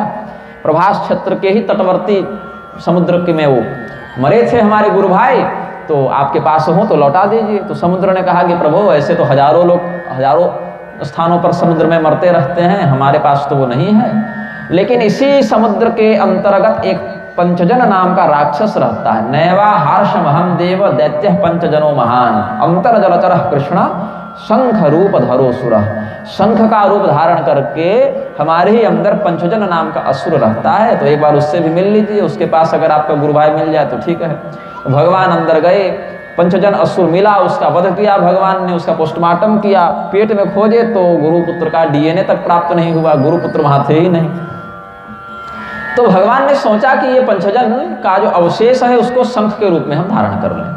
ऐसे तो पांचजन्य सुदर्शन इत्यादि भगवान के नित्य आयुध हैं, नित्य उपस्कर हैं, लेकिन समय समय पर अलग अलग माध्यम से वो उनको प्राप्त करने का अभिनय करते हैं। जैसे लक्ष्मी जी भगवान के नित्य सहधर्मिणी हैं, शाश्वत दंपति हैं ये, लेकिन समुद्र मंथन के माध्यम से, कभी भृगुपुत्री के माध्यम से वो प्राप्त करते रहते हैं भगवान। तो इसी प्रकार से भगवान श्री कृष्ण ने इस लीला में यहाँ पर पांचजन्य संघ का आधान किया है। और फिर सोचे कि हमारे गुरु भाई कहीं भी मरे होंगे, लेकिन यमराज के रजिस्टर में तो उनका हिसाब होगा ना, वहीं पर जाकर पता करते हैं। क्योंकि सभी प्राणियों के जैसे आजकल रिकॉर्ड रूम रहते हैं, हर एक प्राणी का लेखा जोखा वहीं मिलता है, उसी विभाग में ये जानकारी मिलेगी। तो भगवान सीधे संयमनीपुरी पहुँचे और जाकर बाहर ही शंख निह्रादमाकर्ण्य प्रजा संयमनो यम तयो सपर्याम महतीम चक्रे भक्ति पबृंहिताम। भगवान यमराज के दरवाजे पर जाकर भगवान कृष्ण ने शंखनाद किया, वही पांचजन्य शंख, देखते हैं कैसा बजता है। तो भगवान ने शंखनाद किया तो यमराज समझ गए ये तो वैष्णवी ध्वनि है, वैष्णव शंख का स्वर है। तो तुरंत बाहर निकले, अपने सेवकों के साथ यमराज दिव्य स्वागतोपस कर लेकर फूल माला धूप दीप चंदन नैवेद्य सब भगवान के पास प्रस्तुत किया है। और प्रणाम करके कहा, लीला मनुष्य हे विष्णु युवयोः करवाम किम। हे प्रभु, आप स्वयं भगवान विष्णु ही लीला पूर्वक मनुष्य बने हैं, आपका और बलराम जी का स्वागत है, हम आपकी क्या सेवा करें, आदेश कीजिए। भगवान बोले कि हमारे गुरु जी के पुत्र का निधन हो गया था, वो आपके पास होंगे, तो हमारे गुरु जी का जो निर्देश है गुरु दक्षिणा के लिए, वो गुरुपुत्र को लाने के संदर्भ में है, आप उनको लौटा दें। तो यही हमारा काम है। भगवान के आदेश से यमराज ने वो गुरुपुत्र को जैसा शरीर उनका उस समय होना चाहिए वैसे शरीर से युक्त करके प्राण उसमें स्थापित करके वापस कर दिया। और अपने गुरु जी के पास लाकर भगवान ने कहा, और भी अगर वृणस्वेति तमोचतु, और अगर आपके मन में कोई इच्छा हो तो वह भी बता दीजिए। तो गुरु जी ने कहा कि और कोई इच्छा नहीं है, हम इसी से कृतार्थ हैं। और यद्यपि आपको हमारे आशीर्वाद की भी आवश्यकता नहीं है, आप तो परमात्मा हैं, लेकिन गुरु होने के नाते जो हमारा कर्तव्य है, हम आपको आशीर्वाद देते हैं कि क्षमदांश यातयामानि भवन्ति परत्र। यद्यपि आप सर्वज्ञ परमात्मा हैं, पुण्य श्लोक हैं, अमोघ कीर्ति हैं, लेकिन हम आपको पुनः एक आशीर्वाद देते हैं कि संसार में आपकी कीर्ति सदैव पवित्र बनी रहे, आप कभी कीर्ति से कलंकित नहीं हो, आपकी कीर्ति कभी कलंक युक्त दाग युक्त न रहे, और जो कुछ हमने पढ़ाया वह सदैव आपको याद रहे। ये नहीं कि डिग्री लेकर घर आए और भूल गए, ऐसा नहीं, हमने जो पढ़ाया बिल्कुल नए ताज़ा ताज़ा पढ़कर जो विद्यार्थी याद करता है वैसा ही ज्ञान सदैव आपका बना रहे, ये गुरु जी ने आशीर्वाद दिया है। फिर भगवान अपने इस गुरुकुली यात्रा को पूर्ण करके लौटे। 64 दिन तो पढ़ाई किए और एक आध दिन मान लीजिए गुरुपुत्र को लाने में, तो 65 दिन लगा भगवान को। लगभग 2 महीने से कुछ अधिक समय भगवान मथुरा से दूर रहे और इतने ही समय में मथुरा वासियों के प्राण सूख गए भगवान के विरह में। मथुरा वासियों को ये कितने युगों के समान अनुभव किया उन्होंने। तो अपश्यंत्यो बहवहानि नष्ट लब्ध धनाइव, जैसे कोई चोर डकैत किसी के पूरे जीवन भर की कमाई लूट कर ले जाए और एक आध वर्ष के बाद वापस आए और पैसा लौटा दे तो उस व्यक्ति को कितना आनंद होगा। ऐसा ही आनंद मथुरा वासियों को भी भगवान के पुनः दर्शन से हुआ। इसके बाद उद्धव जी को भगवान ने, जो बृहस्पति के शिष्य थे, देवगुरु से जिन्होंने शिक्षा प्राप्त की थी, ऐसे परम बुद्धिमान मंत्री और सखा उद्धव जी को भगवान ने कहा कि गोपियों के चित्त में हमारे विरह की ज्वाला बहुत तीव्र है, तो ऐसा कीजिए आप एक बार जाइए और हमारा संदेश उन तक पहुंचा दीजिए। तो भगवान का संदेश लेकर आगे भ्रमर गीत इत्यादि के माध्यम से ये सब प्रकरण सुखदेव जी ने वर्णित किया है। भगवान का संदेश लेकर उद्धव जी गए हैं, नंद यशोदा इत्यादि से मिले हैं। तो भगवान नगंद बाबा के दरवाजे पर रथ को खड़ा देखकर गोपियों ने कहा कि कहीं अक्रूर फिर तो नहीं आ गए, अब क्या अपने मालिक का श्राद्ध करने हम लोग को ले जाएंगे। तो भगवान के ही समान उद्धव जी दिखते थे, वैसे ही पीताम्बरी, वैसे ही वनमाला, वैसा ही तिलक, वैसा ही श्रृंगार। भगवान जो भी वस्त्र छोड़ देते थे, माला छोड़ देते थे, माला पहनकर उतार दिए तो उद्धव जी पहन लेते, भगवान कपड़ा खोल दिए तो उद्धव जी पहन लेते थे, भगवान प्रसाद पाकर कुछ छोड़ दिए तो वही उद्धव जी पा लेते थे। तो भगवान के ही अंतरंग पार्षद में उद्धव जी परिगणित होते हैं। तो जब इन्होंने उद्धव जी को घर में देखा तो लगा भगवान ही आ गए हो, ऐसा आनंद अनुभव किया। उद्धव जी के पास गए तो पता चला ये तो उद्धव जी हैं। फिर भी कुछ शांति ही मिली उनको, गोपियों के विरह में कुछ कमी हुई कि चलो भगवान का ही तो वस्त्र है ना, कम से कम भगवान नहीं आए लेकिन उनकी माला तो आई, उनका वस्त्र तो आया, उनका चंदन तो पहुंचा हमारे दरवाजे। तो उद्धव जी से उलाहना के भाव से, उलाहना का रस प्रदर्शित करते हुए कि मथुरा की स्त्रियां लगता है उनको ज़्यादा ही पसंद आ गई, इसलिए हम लोग को भूल गए हैं, ये तो भंवरे के समान है ना, एक फूल से दूसरा फूल, दूसरे फूल से तीसरा फूल, ऐसे भाव व्यक्त करते हुए। और ये छल कपट करना कोई आज का नहीं है, ये राम के रूप में जब आए थे, रामावतार में बाली को छिप कर मारा था, वैसे ही छिप कर हमारे भी हृदय में इन्होंने आघात किया है। और बेचारी शूर्पणखा प्रेम प्रस्ताव लेकर आई तो नाक कान काट दिए थे भगवान। तो ये सब उलाहना देती हुई ये गोपियाँ अपना प्रेम व्यक्त करने लगी। फिर भगवान का जो संदेश था, अपने स्वरूप बोध कराने के लिए भगवान ने जो तत्व ज्ञान उद्धव जी के माध्यम से भिजवाया था, उसको गोपियों ने प्राप्त किया। गोपियों में भक्ति का बाहुल्य था और ज्ञान थोड़ा गौण था, पीछे चल रहा था ज्ञान, और उद्धव जी में ज्ञान की प्रधानता थी, भक्ति पक्ष थोड़ा पीछे चल रहा था। तो इसमें आजकल बहुत से, विशेष करके वृंदावन इत्यादि के कथावाचक, भक्ति की प्रधानता दिखाने के चक्कर में उद्धव जी की बड़ी निंदा करते हैं, उपहास करते हैं, मजाक उड़ाते हैं। ऐसा बिल्कुल नहीं है। उद्धव जी वो अंतिम व्यक्ति हैं जो भगवान के साथ रहे। जाने के समय भगवान ने उद्धव जी को बुलाकर उपदेश दिया है।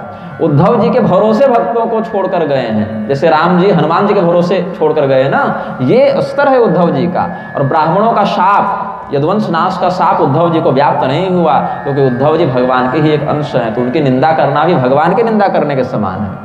तो उद्धव जी ज्ञान पक्ष में अधिक चल रहे थे, भक्ति पक्ष थोड़ा पीछे चल रहा था, और गोपियां भक्ति पक्ष में अधिक चल रही थी और उनका ज्ञान पक्ष पीछे चल रहा था। और भक्ति वही सार्थक है जिससे ज्ञान उत्पन्न हो, अन्यथा भक्ति बंध्या भक्ति कही गई है। तो भक्त्या ज्ञानम प्रजायते। तो भगवान ने कहा कि अगर इनकी भक्ति के बाद इनको ज्ञान नहीं हुआ तो फिर इनकी भक्ति अपूर्ण रह जाएगी, और ज्ञान अगर हो और भक्ति नहीं हो तो ऐसा ज्ञान अनाथ होता है, जैसे माता के बिना बच्चा ठीक से लालित पालित नहीं होता। अगर किसी में केवल भक्ति है और ज्ञान नहीं है तो वो बांझ है, वह भक्ति निष्फला भक्ति है, उस भक्ति का कोई फल नहीं मिलता। और अगर किसी के पास ज्ञान है लेकिन भक्ति नहीं है तो वो ज्ञान अनाथ है, वो मातृत्व सुख से रहित हो गया। इसीलिए भक्ति वही सार्थक है जो ज्ञान को उत्पन्न करे, और ज्ञान वही सार्थक है जो भक्ति से युक्त हो। ये सच्ची बात है। तो भगवान ने उद्धव जी और गोपियों के मध्य जो सत्संग करवाया, उससे दोनों को लाभ हुआ है। भक्ति पक्ष में जो निपुण थी गोपियां, वो उद्धव जी के सत्संग से ज्ञान पक्ष में भी निपुण हो गई, और उद्धव जी जो ज्ञान पक्ष में निपुण थे वो गोपियों के हृदय में भक्ति तत्व को देखकर वहां भी पुष्ट हो गए। तो दोनों का कल्याण हुआ है, इसमें निंदा की कोई बात नहीं है, इसमें छोटा बड़ा दिखाने की बात नहीं है। तो भगवान फिर उद्धव जी के साथ अक्रूर जी के यहाँ जाते हैं, कुब्जा के यहाँ जाते हैं। उसी समय कुब्जा से उनको प्रेम होता है और भगवान के प्रेम के अतिरेक में कुब्जा के प्राण छूट जाते हैं। भगवान ने जब कुब्जा के साथ प्रेम का व्यवहार किया तो उस दिव्यानंद की अनुभूति कुब्जा को जो हुई, उससे उसका शरीर ही पूर्ण हो गया और उसको तत्काल मोक्ष की प्राप्ति हो गई थी। और इन कथाओं के रहस्य को नहीं जानने वाले आजकल के दुर्बुद्धि ऐसे ऐसे शब्दों का प्रयोग करते हैं, कुवाच्यों का, नास्तिक लोग, कि तुम्हारे कृष्ण ने तो बलात्कार करके हत्या कर दी। ये सब शब्द भी हमको सुनने को मिलते हैं दुष्टों के द्वारा। शास्त्रीय उपाख्यान के रहस्य को न समझने वाले व्यक्तियों को शास्त्र पढ़ना ही नहीं चाहिए। वो पढ़ेंगे भी तो अनर्थ ही करेंगे। जैसे आतंकवादी के हाथ में बंदूक लगेगी तो हत्या ही करेगा, वो रक्षा थोड़ी करेगा। तो शास्त्रों को विधिपूर्वक तपस्या के द्वारा चित्त को निर्मल करके गुरुमुख से सुनकर ही पकड़ना चाहिए, नहीं तो वो अर्थ बड़े भ्रमित कराते हैं। ये सब कुतर्क बाणासुर कर रहा था, तब जाकर अनिरुद्ध ने वो सब रहस्य उनको समझाया है। तो शास्त्र केवल पढ़ लेने से समझ में आ जाते तो परंपरा, गुरु और साधना की आवश्यकता नहीं होती। परंपरा से उस शास्त्र के सदर्थ को निर्मल चित्त वाला श्रद्धालु व्यक्ति जब गुरुमुख से श्रवण करता है तो शास्त्र उसके हृदय में प्रतिष्ठित होकर कल्याण के मार्ग को प्रशस्त करता है। अन्यथा वही शास्त्र उसको रसातल भेजने का भी मार्ग तैयार कर देता है। तो भगवान श्री कृष्ण इस प्रकार से आगे की लीलाओं को करते रहे। बीच में उन्होंने अक्रूर जी को हस्तिनापुर भेजा धृतराष्ट्र के पास कि आपके जो भतीजे हैं, पांडु पुत्र जो हैं, युधिष्ठिर, भीम, अर्जुन, नकुल, सहदेव, ये अपने पिता के जाने से असमय ही अनाथ हो गए हैं। तो आप इनके अभिभावक हैं, आप पिता भले नहीं हैं, ताऊ भी पिता ही होते हैं, पिता के ही समान उनका सम्मान है, महत्व है। तो पिता के भाई होने से आप भी उनके लिए पिता के ही समान हुए। तो जैसे आप दुर्योधन से प्रेम करते हैं, उसकी सुख सुविधा का ध्यान रखते हैं, उसके प्रोत्साहन में लगे रहते हैं, वैसे युधिष्ठिर के साथ भी व्यवहार करें। तो अक्रूर जी के माध्यम से यह संदेश सुनकर धृतराष्ट्र ने कहा कि आपने जो बात कही वो बड़ी सुंदर है, बड़ी शास्त्र सम्मत है, लेकिन हमारा हृदय उसको धारण नहीं कर पाता। कैसे? जिस प्रकार से यथा वदति कल्याणी वाचम दानपते भवान तथा नयान तृप्यामि मर्तः प्राप्य यथामृतम। अक्रूर जी, आप जब बोलते हैं तो लगता है कानों में शब्द नहीं अमृत जा रहा हो। आप बहुत बढ़िया बोलते हैं, कानों में शब्द नहीं अमृत पड़ रहा हो, ऐसा आनंद लगता है कि सुनते ही जाएं, सुनते ही जाएं। लेकिन क्या कहें, पुत्रानुराग विषये विद्युत सौदामिनी यथा। आपकी कही हुई बात हमारे हृदय में बिजली के समान चमकती है और थोड़े समय के लिए प्रकाश हो जाता है, और दुर्योधन के स्नेह के कारण वो फिर बिजली छिप जाती है, फिर अंधकार हो जाता है। तो अंधेरी रात में जब बारिश हो और बिजली चमके तो प्रकाश तो बहुत जोर हो गया, पूरा आकाश जो है वह देदीप्यमान हो गया, लेकिन 2 सेकंड के बाद फिर वही अंधेरा। वही हमारे हृदय की स्थिति है। ये सच्ची बात है, सच्ची बात बता दी धृतराष्ट्र ने कि आप बोलते बहुत बढ़िया हैं, लेकिन फूटे घड़े में जल नहीं टिकता, मेरा हृदय ही फूटा हुआ है। तो हम तो दुर्योधन और युधिष्ठिर के साथ एक जैसा व्यवहार नहीं कर पाएंगे। वो पक्षपात हमारे स्वभाव में ही है, इसमें हमारा कोई नियंत्रण नहीं है और इसमें हमारी भी कोई गलती नहीं है। सब उसी का किया धरा है जिसने आपको भेजा है। ये भी कह दिया कि वही भगवान हमारे हृदय में ऐसी बुद्धि डाले हैं। क्योंकि धृतराष्ट्र अगर दुर्योधन और युधिष्ठिर में समान व्यवहार करते तो जीवन में कभी महाभारत नहीं होता, उनके जीते जी तो नहीं ही होता कम से कम।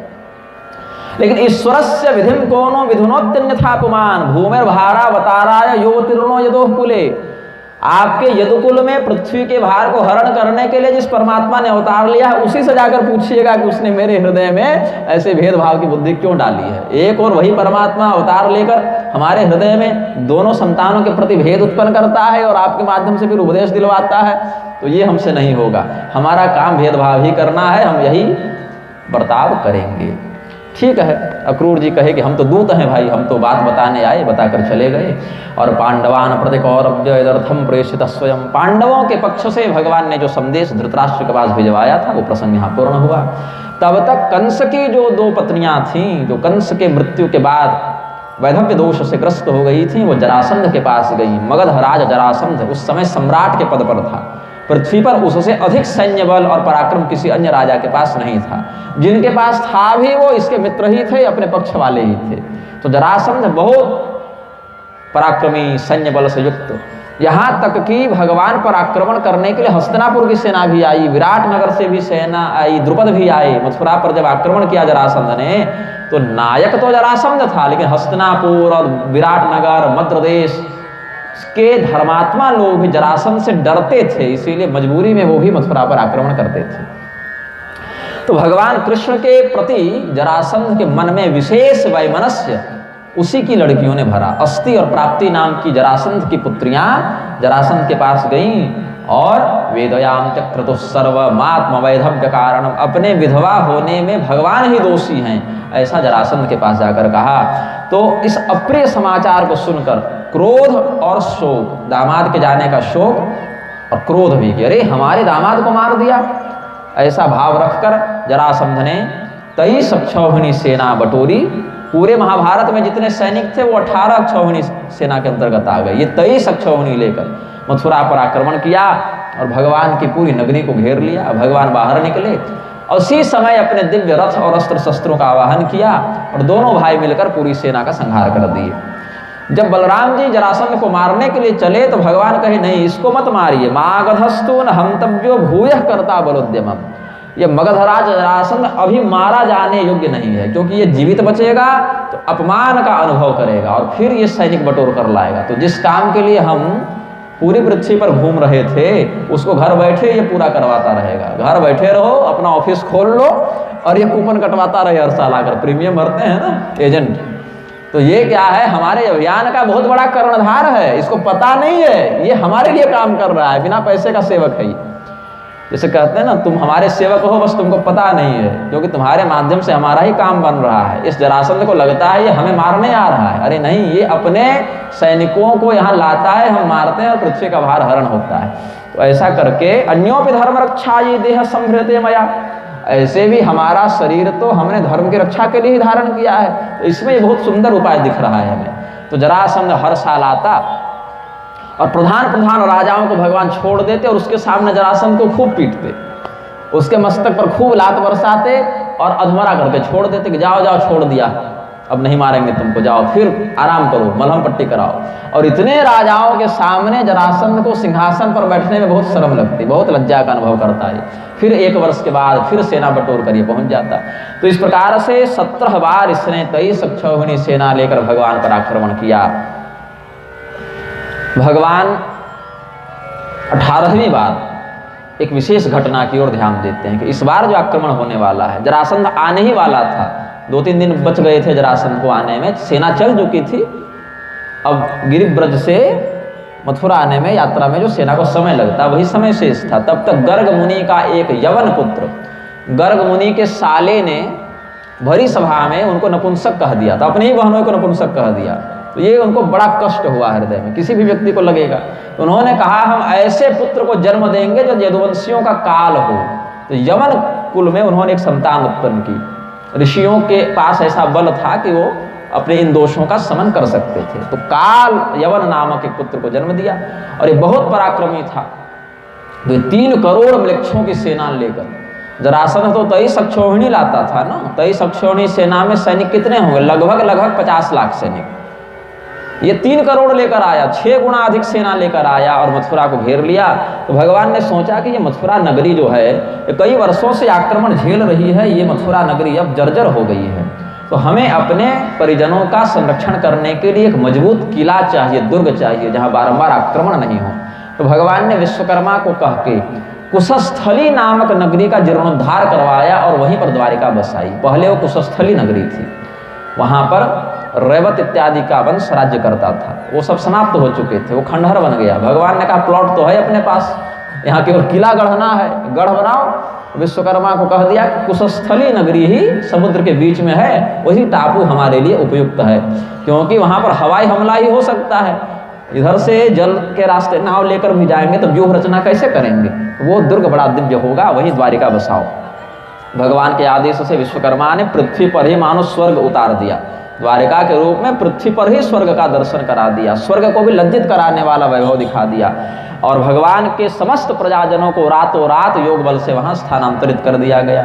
और भगवान कृष्ण और बलराम इधर रह गए मथुरा में। काल यवन आया, नारद मुनि मिले तो उसने पूछा कि ये मिलेगा कैसे, जो हमें युद्ध में संतुष्ट कर दे ऐसा योद्धा कैसे मिलेगा? उन्होंने कहा कि मथुरा चले जाओ, वहाँ कृष्ण नाम के यदुवंशी मिलेंगे, वो साक्षात परमात्मा ही हैं, वही तुमको युद्ध में संतुष्ट कर सकते हैं। बोले पहचानेंगे कैसे? बोले वही श्याम सुंदर शरीर है, पीताम्बर पहनते हैं, वरमाला है, मोर मुकुट लगाते हैं, 4 हाथ हैं उनके, चतुर्भुज रूप में दिखेंगे। ऐसे भगवान कृष्ण द्विभुज और चतुर्भुज दोनों रूपों में व्यवहार करते रहते थे। गोकुले द्विभुज कृष्णो वैकुंठे च चतुर्भुज, वही कृष्ण गोलोक में द्विभुज हो जाते हैं 2 हाथ वाले, और वैकुंठ में चतुर्भुज हो जाते हैं। और यहाँ आए तो समयानुसार दोनों व्यवहार करते रहे। तो काल यवन ने जब भगवान को देखा तो बड़ा प्रसन्न हुआ कि अब हमारी युद्ध विषयक इच्छा पूर्ण हो जाएगी, और भगवान उसको देखकर भागने लग गए। भगवान जब भागने लगे तो ये हंसने लगा कि अरे अरे रुक जाओ। तम विलोक्य विनिष्क्रांत मुज्जिहानमिवोडुपम दर्शनीय तमं श्यामं पीतकौशेयवाससम। अगर संसार में देखने लायक कुछ है तो उसको लगा यही हैं, इन्हीं का दर्शन किया जाना चाहिए, और कुछ देखने लायक नहीं बचा, यही देखने लायक है। इतना सुंदर शरीर, चतुर्भुजो रविंदाक्षो वनमाल्यति सुंदर। तब भगवान को ललकारा है। भगवान भागने लगे तो उसने कहा अपने कुल के कीर्ति में कलंक क्यों लगाते हो भाई, नहीं मारेंगे, अरे मिल तो लो, बात तो कर लो। अगर लड़ने का साहस नहीं है तो नहीं मारेंगे, नहीं लड़ेंगे, तुम्हारे पराजय को हम स्वीकार करते हैं, लेकिन भागो मत, क्योंकि यदुवंशियों में पीठ दिखाने की परंपरा नहीं है। तुम्हारा कुल बड़ा उत्तम है, वीर योद्धा तुम्हारे कुल में हुए हैं, तो तुम मत जाओ, मत भागो। भगवान को ऐसा ललकारता हुआ, पलायनम यदुकुले जातस्य तवनोचितम, यदुकुल में जन्म लेकर युद्ध में पीठ दिखाना तुम्हारे लिए उचित नहीं है। ऐसा भगवान को जब ललकारा तो भगवान तब भी नहीं रुके, बोले तुमको मार नहीं जा रहे हैं, इन बाईपास करा के सीधे नहीं मारेंगे। एक और भक्त पड़ा हुआ है, वेटिंग लिस्ट में है वो ना, मुचुकुंद राजा, जो देवताओं के सेनापति थे। तारकासुर से लड़ने के लिए देवताओं ने इनको पृथ्वी से बुलाया था।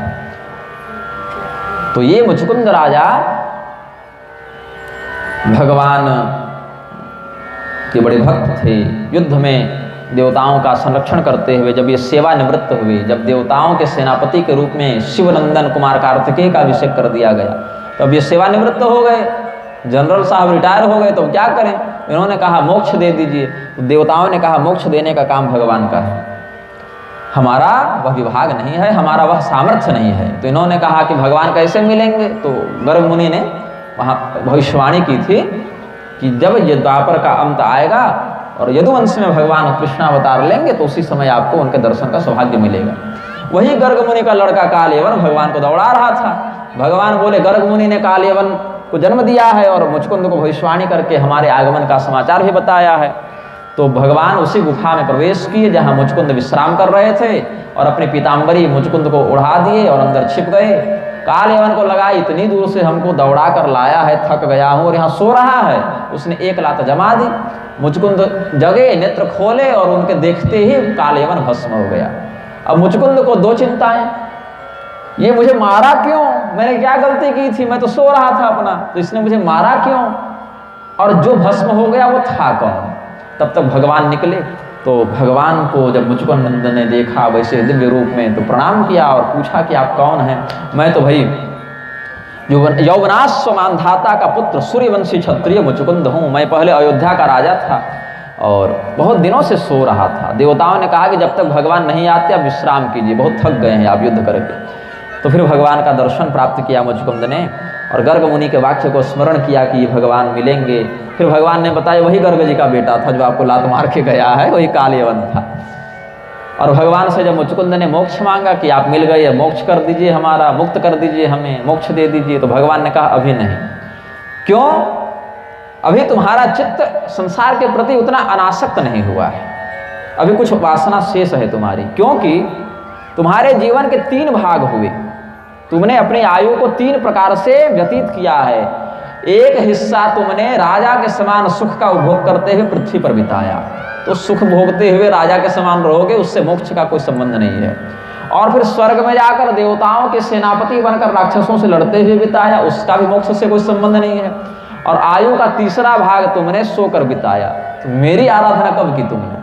कर्तव्य कर्म करते रहे हो, तुम धर्म का पालन करते रहे हो तो सुख मिलता रहा, लेकिन निष्काम कर्म करके मेरी आराधना तुमने अभी तक नहीं की है। इसीलिए अभी तुम एक जन्म और लो। अभी क्षत्रिय हो, तुम्हारा प्रमोशन कर देते हैं, पदोन्नति कर देते हैं तुम्हारी, तुम ब्राह्मण बन जाना। भूत्वा द्विज वर्ष तुम वे माम पैश्यसि केवलम। अगले जन्म में जब तुम ब्राह्मण बनोगे तो तुम्हारे पास भोग भोगने के लिए राज्य नहीं रहेगा, लड़ने के लिए देवताओं के पक्ष से सेना नहीं रहेगी, और सोने की इच्छा नहीं होगी, तो केवल मेरी भक्ति करना, वहां से तुम्हारा उद्धार कर देंगे। इसको क्रम मुक्ति कहते हैं। क्रमानुसार भगवान ने उनको मुक्त किया है। मुक्त तो कर दिया, लेकिन सीढ़ी चढ़ाते हुए। यही राजा मुचकुंद अगले जन्म में सुशर्मा नाम के ब्राह्मण बने और श्री कृष्ण यामल महातंत्र के माध्यम से भगवान के तत्व को उपदिष्ट किया और फिर भगवान के लोक को प्राप्त किया है। और इन्हीं के भक्त्यावेश से युक्त नरसिंह मेहता का अवतार भी हुआ था। जो नरसिंह मेहता का नाम सुने होंगे, वो इन्हीं मुचकुंद राजा के भक्त्यावेशावतार थे। भक्ति के आवेश से कुछ अंश प्रकट होते हैं, ये उन्हीं में से एक के अवतार थे। भक्तमाल इत्यादि में नरसिंह मेहता का चरित्र विशेष वर्णन किया है नाभादास जी ने। फिर भगवान वापस लौटे। जरासंध की सेना भी तब तक पहुंच ही गई थी। भगवान ने जरासंध की सेना के सामने भी वही नाटक किया। आज भगवान कल भागने की इच्छा रखते थे, क्या इधर समय दें, अब हमारी प्रजा तो चली गई, क्या इनको मारेंगे, अब इनको मारने कुछ छोड़ेंगे तब तो आगे के युद्ध भी होंगे। इसीलिए आगे के युद्धों के लिए भगवान ने कुछ को छोड़ दिया था। तो भागते भागते दोनों भाई कृष्ण और बलराम प्रवर्षण गिरी पर चले गए। प्रवर्षण गिरी में सालों भर बारिश होती रहती थी। अभी वर्षा देखकर याद आ गया, बरसात के मौसम में तो विशेष बारिश होती ही थी, लेकिन प्रतिदिन थोड़ी थोड़ी बारिश वहाँ हर साल हर मौसम में प्रतिदिन होती रहती थी। 5-10 मिनट ही हो, लेकिन होती थी। भगवान वहीं चढ़ गए। ये जरासंध सोचा कि कहाँ कहाँ इन दोनों को खोजेंगे, कहाँ छिप गए। पहाड़ को चारों ओर से घेर लो, 50 लाख सैनिक हैं अपने पास, कोई कमी नहीं है। इधर 3 करोड़ मृक्षों को भगवान मारे थे, जरासंध वालों को नहीं मारे। जब इधर मारे तो जरासंध भी आ गया था। तो भगवान को मारने की इच्छा से जरासंध ने सभी सैनिकों को कहा कि पहाड़ को नीचे से घेर कर आग लगा दो, पूरा पहाड़ जला दो। तो इन्होंने पूरा पहाड़ जला दिया। भगवान फिर भी नहीं जले। भगवान क्या जलेंगे? और भगवान कृष्ण और बलराम योग माया का आश्रय लेकर वहीं से छलांग मारे और सीधे द्वारका पहुंचे, आकाश मार्ग से पहुंचे। और इस जरासंध को भ्रम हो गया कि ये दोनों मर गए, क्योंकि पूरा पहाड़ जल गया, कुछ नहीं बचा, तो ये कहाँ से बचे होंगे। ये भगवान की लीला वो समझ नहीं पाया कि पीछे इन्होंने क्या खेल खेल दिया। जब रुक्मिणी हरण में मार पड़ी इसको, तब इसको होश हुआ। समर शेष है, अभी परिणाम नहीं आया है। तो भगवान श्री कृष्ण का अब विवाह वर्णित करते हैं। रेवत राजा की पुत्री रेवती देवी, जो वारुणी देवी की अवतार थी और संकर्षण भगवान की अनन्य भक्त थी, उन्होंने शेष नाग को पति रूप में प्राप्त करने के लिए तपस्या की थी। बड़े बड़े देवता इनसे विवाह करने के लिए आए, इन्होंने सबको ठुकरा दिया, शाप दे देकर भेज दिया। नवग्रहों को शाप इन्होंने दिया था। तो देवी वारुणी जो भगवान शेषनाग से प्रेम करती थी, उनको वरदान मिला कि जब शेषनाग बलराम के रूप में आएंगे तब तुम रेवती के रूप में जन्म लोगी और तुम्हारा विवाह बलराम जी से होगा। गर्ग संहिता इत्यादि में ये सब कथानक विस्तार से हैं। तो वहीं पर जब इनका अवतार हुआ तो कुछ पहले ही अवतार हो गया था इनका। तो इनके पिता को इनके लायक कोई वर नहीं मिला, क्योंकि इनके किस्मत में, इनके भाग्य में तो बलराम जी लिखे हुए थे। तो राजा रेवत ने क्या किया, ककुदमी भी कहते थे संभवतः इनको, जहाँ तक स्मरण आ रहा है, कहीं कहीं भिन्न नाम भी मिलते हैं। ये पहुँच गए ब्रह्मलोक सीधे कि हमारी कन्या के भाग्य में कोई लड़का आप लिखे हैं कि नहीं लिखे हैं। सीधे विधाता से प्रश्न किया, कुछ लिखे हैं इसके लिए। विधाता ने कहा ये बात पूछने तुम हमारे दरवाजे पहुँच गए? अरे तुम यहाँ मुहूर्त मात्र भी रहे ना राजन, तो पृथ्वी लोक में कितने युग बीत गए। इसीलिए अभी तुरंत जाओ, और जब तुम पृथ्वी लोक में पहुंचोगे उस समय द्वापर का अंत चल रहा होगा और बलराम जी मिलेंगे तुमको द्वारका नगरी में, जहाँ तुम्हारी राजधानी थी। अब वहाँ नगरी बस गई दूसरी, वहाँ यदुवंशियों का राज्य हो गया। तो वहीं पर जो द्वारिकाधीश भगवान कृष्ण है, उनके बड़े भाई से ही तुम्हारी कन्या का विवाह होगा। तो राजा रेवत जब तक उतरे तब तक कई युग बीत गए थे पृथ्वी में। तो फिर बलराम जी को उन्होंने कहा कि आप हमारी कन्या से विवाह कर लीजिए। बलराम जी ने कहा कहाँ है आपकी कन्या? बोले ये खड़ी रही कन्या 27 फीट की। वहाँ उस युग की कन्या, इस युग का दूल्हा। बोले अच्छा, इससे विवाह करना है तो इसको अपने लायक बनाना पड़ेगा। तो फिर कोशिकाओं का संकुचन किया बलराम जी ने, हल फंसा के दबाया ऊपर से मूसल से कि लाओ भाई इनको अपने सिलेबस में लाओ। तब फिर कोशिकाओं का संकुचन हुआ और फिर रेवती देवी बलराम जी के समान जो अनुरूप आकृति होनी चाहिए वर कन्या की, उसके अनुसार संतुलित हो गई। फिर भगवान कृष्ण का विवाह वर्णित करते हैं।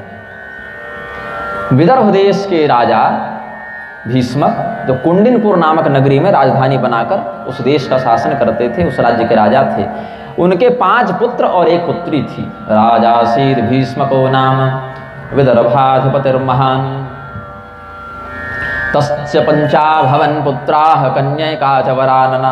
5 पुत्र कौन हैं? तो बड़े पुत्र का नाम था रुक्मी, तो रुक्मी, रुक्मरथ, रुक्मबाहु, रुक्मकेश और रुक्ममाली, ये 5 पुत्र थे और बेटी थी जो कन्या, उसका नाम था रुक्मिणी। तो ये रुक्मिणी लक्ष्मी देवी की अवतार है। भगवती लक्ष्मी भगवान के प्रत्येक अवतार में सहयोग करने के लिए स्वरूप बनाती हैं। राघवत्वे भवेत सीता रुक्मिणी कृष्ण जन्मनि, जो भगवती लक्ष्मी हैं वही जब श्री रामचंद्र जी के रूप में भगवान आते हैं तो वही देवी सीता जी के रूप में आ जाती हैं। और जब भगवान कृष्ण के रूप में अवतार होता है नारायण का, तो यही देवी लक्ष्मी रुक्मिणी के रूप में आ जाती हैं। और भगवती रुक्मिणी की निंदा भी आजकल बहुत लोग करने लगे हैं, राधा जी की बड़ाई करने के चक्कर में। गौड़ीय संप्रदाय में बहुत से ऐसे महात्मा लोग हैं जो 4 भुजा नाथ की पूजा ही नहीं करते, कि नहीं हम 2 भुजा वाले के उपासक हैं, हम चतुर्भुज को प्रणाम नहीं करते, रुक्मिणी को हम नहीं देखते, हम राधा तत्व के उपासक हैं। ये भेद कल्याणकारी नहीं है। अनन्यता अपनी जगह है, लेकिन अनन्यता का भाव यह भी है कि आपको उसी इष्ट का दर्शन सर्वत्र होने लगे, अन्य का दर्शन न हो, तब ये वास्तविक अनन्यता है। भगवान कृष्ण के वामांग में, द्वारिका में जो देवी रुक्मिणी के रूप में विराजती हैं, वही वृंदावन में राधिका हैं। रुक्मिणी द्वारवत्याम तो राधा वृंदावने बने, मुंडमाला तंत्र इत्यादि में भी ये सब वचन मिलते हैं। तो भगवान कृष्ण से विवाह करने की इच्छा थी राजा भीष्मक को, कि हम इन्हीं से अपनी कन्या का विवाह कर दें। भीष्मक चाहते थे कि हम रुक्मिणी का विवाह भगवान कृष्ण से कर दें। उनके बाकी परिवार वाले भी यही चाहते थे, लेकिन बड़ा लड़का जो था रुक्मी, वो थोड़ा नालायक निकल गया। वो शिशुपाल, जरासंध, कंस इनका पक्षधर था। उसने कहा कि नहीं नहीं, हम तो अपनी बहन का विवाह शिशुपाल से करेंगे। तो अपने पुत्र के आसुरी संगति के प्रभाव के कारण राजा भीष्मक डरते थे, क्योंकि बड़े बड़े दुष्टों से इसकी संगति थी। तो राजा भीष्मक बहुत खुलकर विरोध नहीं कर पाते थे, और युवराज भी यही था, सेना का नियंत्रण भी इसके ही हाथ में था। तो उन्होंने कहा ठीक है, फिर जैसी तुम्हारी इच्छा, शिशुपाल से ही विवाह कर दो, अब क्या कर सकते हैं। लेकिन रुक्मिणी जी कहीं कि शिशुपाल से तो हम नहीं विवाह करेंगे, चाहे मर जाए, इससे तो हम विवाह नहीं करेंगे। सिंह के अधिकार में जो तत्व आए उसका उपभोग सियार कर ले, ये संभव नहीं।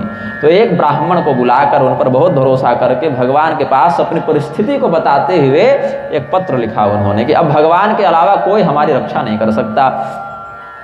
तो भगवान के पास जब वो ब्राह्मण देवता पहुँचे, चिट्ठी लेकर पहुँचे हैं, तो भगवान ने उनका स्वागत किया, विश्राम करवाया, भोजन करवाया।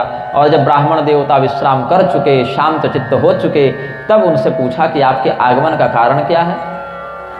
ब्राह्मण देवता ने वो चिट्ठी आगे कर दी, यही कारण है, पढ़ लीजिए। तो भगवान ने चिट्ठी पढ़ना प्रारंभ किया। श्रुत्वा गुणान् भुवन सुंदर शृण्वतां ते निर्विश्य कर्ण विवरहरतोंगतापं रूपं दृशां दृशिमतामखिलार्थलाभं त्वय्यच्युता विशति चित्तमपत्रपं मे। कि हे प्रभु, हे भुवन सुंदर कृष्ण, हमने आपको देखा नहीं है, लेकिन यह जानते हैं कि त्रिभुवन में आपसे सुंदर दूसरा कोई नहीं है। नहीं देखा तो कैसे जाने? तो आपके सद्गुणों की चर्चा हमारे राज्य में होती रहती है, क्योंकि व्यापारी गण भी एक दूसरे देश में यात्रा करते हैं, तीर्थ यात्रा के लिए भी लोग आते जाते हैं, विवाह इत्यादि संबंध भी होते हैं, तो लोगों का आना जाना बना रहता है। तो उन्हीं नगरवासियों के माध्यम से, और कभी कभी संत महात्मा भी हमारे यहाँ आते हैं, नारद मुनि इत्यादि भी आते जाते रहते हैं, तो उन्हीं के माध्यम से आपके दिव्य सद्गुणों का हमने जो श्रवण किया, उसी से हमारा हृदय आप में प्रविष्ट हो रहा है। और इसमें हमने ये सोचा नहीं कि लोग हंसेंगे, मजाक बनाएंगे कि कैसी लड़की है, खुद चिट्ठी लिख रही है। यद्यपि उत्तम लक्षण वाली कन्या के लिए ऐसा करना उचित नहीं है और शोभनीय नहीं माना जाता, लेकिन क्या करें, हमारी स्थिति है कि इसके अलावा कोई विकल्प नहीं बचा, तब हम ये विकल्प अपनाए हैं। कात्वा मुकुंद महते कुलशील रूप विद्यावयो द्रविण धामभिरात्मतुल्यम धीरापतिं कुलवती न वृणीत कन्या काले नृसिंह नरलोक मनोभिराम। प्रत्येक कन्या के मन में यह इच्छा होती है, ये स्वाभाविक है, प्राकृतिक इच्छा है कि उसके पति उत्तम कुल में उत्पन्न हुए हों, उसके पति का चरित्र उत्तम हो, उसके पति का स्वरूप बड़ा सुंदर हो, उसके पति पढ़े लिखे हों, अवस्था भी अनुकूल हो, ये नहीं कि बहुत बूढ़े हों, और धन से भी संपन्न हों, घर परिवार से भी अच्छे हों, और साहसी भी हों, धैर्यवान भी हों। ऐसे सद्गुणों की कामना प्रत्येक स्त्री करती है, कन्या करती है। और इन सभी सद्गुणों में आप सर्वोत्तम हैं, तो अगर हम आपसे प्रेम कर बैठे तो इसमें हमारी कोई गलती नहीं है। आपकी गलती है कि आप इतने अच्छे हैं कि आपसे कोई भी प्रेम कर ले। तो इसमें हमारा दोष नहीं है कि हमने आपसे प्रेम कर लिया, आपकी सारी गलती है कि आप इतने अच्छे क्यों हैं। तो भगवान बोले अच्छा आगे, तन्मे भवान खलु वृतः पतिरंगजायामात्मार्पितश्च भवतोऽत्र विभो विधेहि मा वीरभागमभिमर्शतु चैद्य आराध गोमायुवन मृगपतिर्बलिमम्बुजाक्ष। इसीलिए तन्मे भवान वृतः, आपका हमने वर्ण कर लिया, आपको पता हो चाहे नहीं हो, लेकिन आपकी पत्नी हम हैं, विवाह होगा ऐसा नहीं। क्षत्रिय कुल में अपने अनुकूल धर्म सम्मत पति का वर्ण करने का स्वातंत्र कन्याओं को होता था। आपको पता है कि नहीं ये हम नहीं जानते, लेकिन तन्मे भवान खलु वृतः, आप आकर हमसे विवाह करें ये नहीं कह रहे अभी, पहले तो बता रहे हैं कि हम आपकी पत्नी हैं, और आपकी पत्नी को ले जाने दूसरा आ रहा है तो आप अपनी पत्नी को ले जाइए, आपका यहाँ पर पार्सल छूटा हुआ है, हम आपके अधिकार में आते हैं। रुक्मिणी जी ने चिट्ठी क्यों लिखी? ये कहने के लिए नहीं लिखी कि मेरा विवाह होगा और हमें यह विवाह नहीं करना है तो आप आइए और हमें ले जाइए, इसके लिए नहीं। आप हमारे द्वारा पति रूप में स्वीकार कर लिए गए, अब हम आपकी हो चुके। अब आपकी पत्नी को दूसरा ले जाएगा तो आपके लिए गलत बात है कि नहीं? आप हमारी रक्षा करने में समर्थ नहीं हो सके, अपनी पत्नी को नहीं बचा सके दुष्टों के हाथ में जाने से, तो किसका अपमान है? तो इसीलिए मेरे द्वारा आपको पति के रूप में स्वीकार कर लिया गया, तो आप हमारे पति हो गए। अब शिशुपाल जो चेदी राज दमघोष का पुत्र है वह आकर हमारे ऊपर हाथ न डाल दे, ये आपकी जिम्मेदारी है, ये आपका कर्तव्य है। जैसे सिंह के भाग को सियार अपहरण करके ले जाएं, इसमें सिंह की गलती है, उसी का अपमान है। भगवान बोले अच्छा ठीक है, चलो हमको तो नहीं पता था कि हमारी पत्नी भी है, अब तुमने बता दिया तो आएंगे, ले जाएंगे, कोई बात नहीं, फुर्सत निकाल कर आएंगे हम तुमसे मिलने। लेकिन बताओ तुमने किस भरोसे से हमें घोषित कर दिया अपना पति? हमसे पूछा तुमने? कैसे हम तुमको स्वीकार कर लें? तुमने तो मान लिया, तो ऐसे तो कोई भी मान लेगा तो हम 10 जगह थोड़ी दौड़ेंगे। क्या तुम हमारी पत्नी बनने योग्य हो? इस पर भी तो हम चिंतन करेंगे। तो कहती हैं पूर्तेष्ट दत्त नियम व्रत देव विप्र गुरुवर्चनादि विरलम भगवान परेश आराधितो यदि गदाग्रज एत्यपाणिं गृह्णातु मे नदमघोष सुतादयोन्ये। हे प्रभु, हे नारायण, आप सभी प्राणियों के हृदय में रहते हैं, कौन कितना सही है गलत है सब आप जानते हैं, चाहे मुख से कोई क्या भी कहे, लेकिन हृदय की बात आप जानते हैं। तो अगर हमने अपने माता पिता गुरुजन पुरोहित इत्यादि की विधिपूर्वक अर्चना की हो, सेवा की हो, अगर हमारा चरित्र पवित्र हो, हमारा व्यवहार शास्त्र सम्मत हो, अगर हमने उचित व्रत नियम दान तपस्या इत्यादि किए हो, उस पुण्य के बदले हमको आप चाहिए। अब तो अधिकार बना ना, क्योंकि व्यक्ति अपने सत्कर्म से वरदान पाने का अधिकारी होता है, तो उस सत्कर्म के बदले हम आपको प्राप्त करने का वरदान मांग लेते हैं, तब तो आप मिल जाइएगा हमको। भगवान बोले हाँ अब मिल जाएंगे। लेकिन अगर यह कहें कि तुमने हमको पति रूप में मान ही लिया और हमने भी स्वीकार कर लिया, तो कुछ दिन रहो मायके में, समय निकाल कर जाकर ले आएंगे तुमको।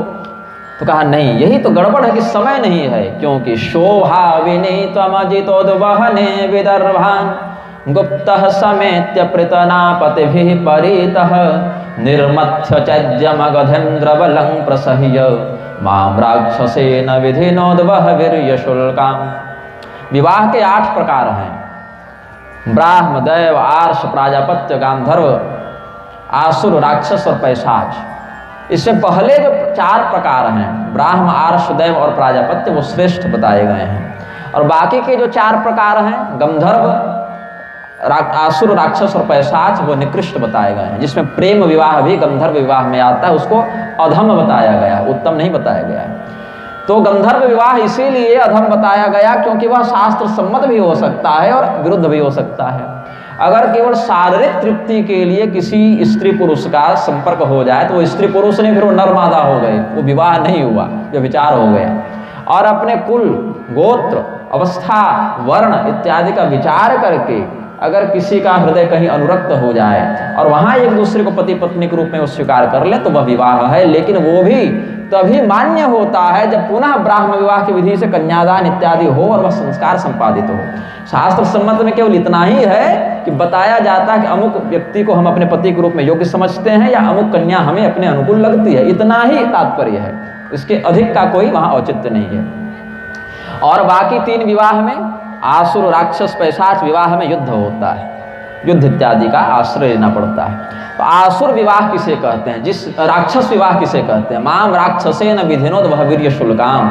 जो रुक्मिणी जी ने कहा कि राक्षस विवाह के विधि से आप हमारा पाणी ग्रहण करें, तो कैसे, ये क्षत्रियों में सदाचार के रूप में परिगणित हुआ था। कन्या यदि किसी पुरुष से प्रेम करती हो, शास्त्र सम्मत प्रेम, कहीं भी नहीं कि लव जिहाद में निकल गए, वो सब नहीं, अगर कन्या धर्म सम्मत वर का चयन करती है, क्षत्रिय में ही ये सब था, वो बाकी वर्णों में भी नहीं था, राजाओं में ये सब बात चलती थी, तो वह अपने पति के साथ जाने के लिए स्वतंत्र है।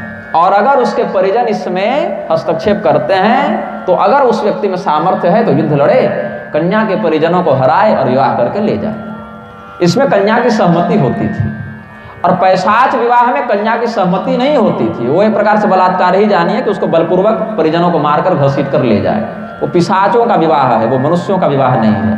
तो ये भी राक्षसों का विवाह है, लेकिन इसमें कन्या की सहमति तो होती थी। तो अब यही विकल्प बचा है और समय अधिक नहीं है, अब परसों तक सारा प्रबंध हो जाएगा। यहाँ पर बड़े बड़े राजा अपनी सेना के साथ आ गए हैं और उससे पहले आपको आना पड़ेगा और राक्षस विवाह की विधि से हमें आप ले जाएं, युद्ध करें और युद्ध में हमें जीत कर अपने पराक्रम से हमें अपने अधिकार में लेकर चले जाएं। और अगर आपको यह संदेह हो कि तुम तो महल के अंदर रहती हो, किस कमरे में रहोगी, कहाँ पर रहोगी, हम कभी तुम्हारे घर नहीं गए हैं, तो पता नहीं कहाँ पर कैसे कौन से सुरक्षा का प्रबंध होगा, तो कैसे उतने अंदर अंतःपुर में स्थित तुम रुक्मिणी को हम उठा कर ले आएं। तो उसके लिए भी हम उपाय बताते हैं।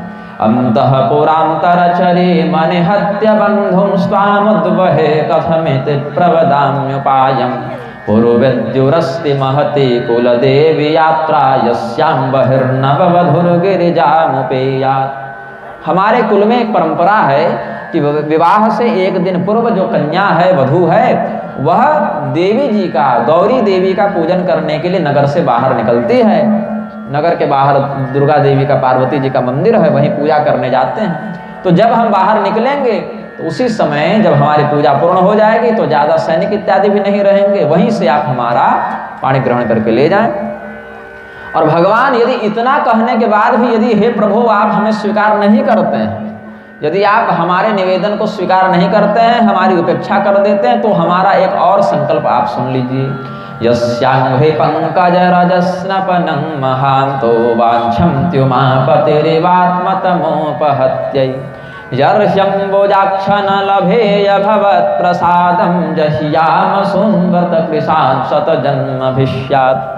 भगवान शिव तमोगुण के अधिष्ठाता बनकर अपने स्वरूप को प्रकाशित करते हैं और तमोगुण का प्रभाव उन पर क्यों नहीं पड़ता, क्योंकि आपके चरण रजों का वह आश्रय लेते हैं, इसीलिए तमोगुण का प्रभाव भगवान शिव पर नहीं पड़ता। संहार करना तमोगुणी कृत्य है और तमोगुणी कृत्य के अधिष्ठाता भगवान शिव स्वयं तमोगुण से प्रभावित क्यों नहीं होते, क्योंकि आपके चरण रजों का वह आश्रय लेते हैं। और अगर हमें उन चरण रजों का लाभ नहीं मिला तो हम इस शरीर का परित्याग कर देंगे, व्रत इत्यादि का प्रयोग करके भूखे प्यासे रहकर हम इस शरीर को सुखा देंगे, मर जाएंगे, अगला जन्म लेंगे, वहां आपको प्राप्त करने का प्रयास करेंगे, नहीं सफल होंगे, फिर मर जाएंगे।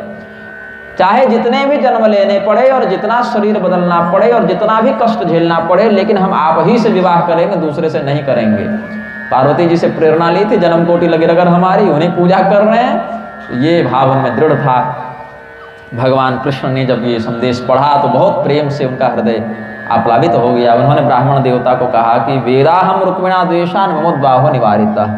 हम तो जानते थे कि रुक्मिणी हमसे प्रेम करती हैं और हम यह भी जानते थे कि उनके माता पिता भी ऐसा ही चाहते हैं, लेकिन ये रुक्मी बड़ा द्वेषी है, ये बड़ा दुष्ट है और इसी ने हमारे होते हुए विवाह में रोक लगाई, हमारे होते हुए विवाह में टांग इसी ने अड़ाई और अभी तक कोई आधिकारिक निवेदन नहीं आया था हमें कन्या पक्ष से, अब आ गया है तो हम रुक्मिणी जी को स्वीकार करते हैं। ऐसा कह के भगवान रथ पर आरूढ़ हुए, पहले ब्राह्मण देवता को बैठाया, फिर स्वयं बैठे और कुंडिनपुर निकल गए।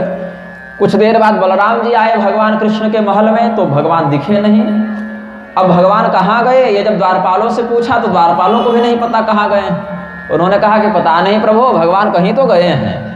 बोले कब तक लौटेंगे, बोले ये भी बता कर नहीं गए हैं। अच्छा, अकेले गए कि किसी के साथ गए? बोले कि एक ब्राह्मण आए थे, उन्हीं के साथ गए। ब्राह्मण देवता आए, भोजन इत्यादि किए और कोई चिट्ठी की बात सुने हम लोग बाहर से और तो नहीं जानते, और भगवान निकल के चल दिए। तो कहाँ से ब्राह्मण आए थे तो पता चला कि कुंडिनपुर से आए थे। बोले ओहो, अब समझ में आया ये कहाँ गए हैं।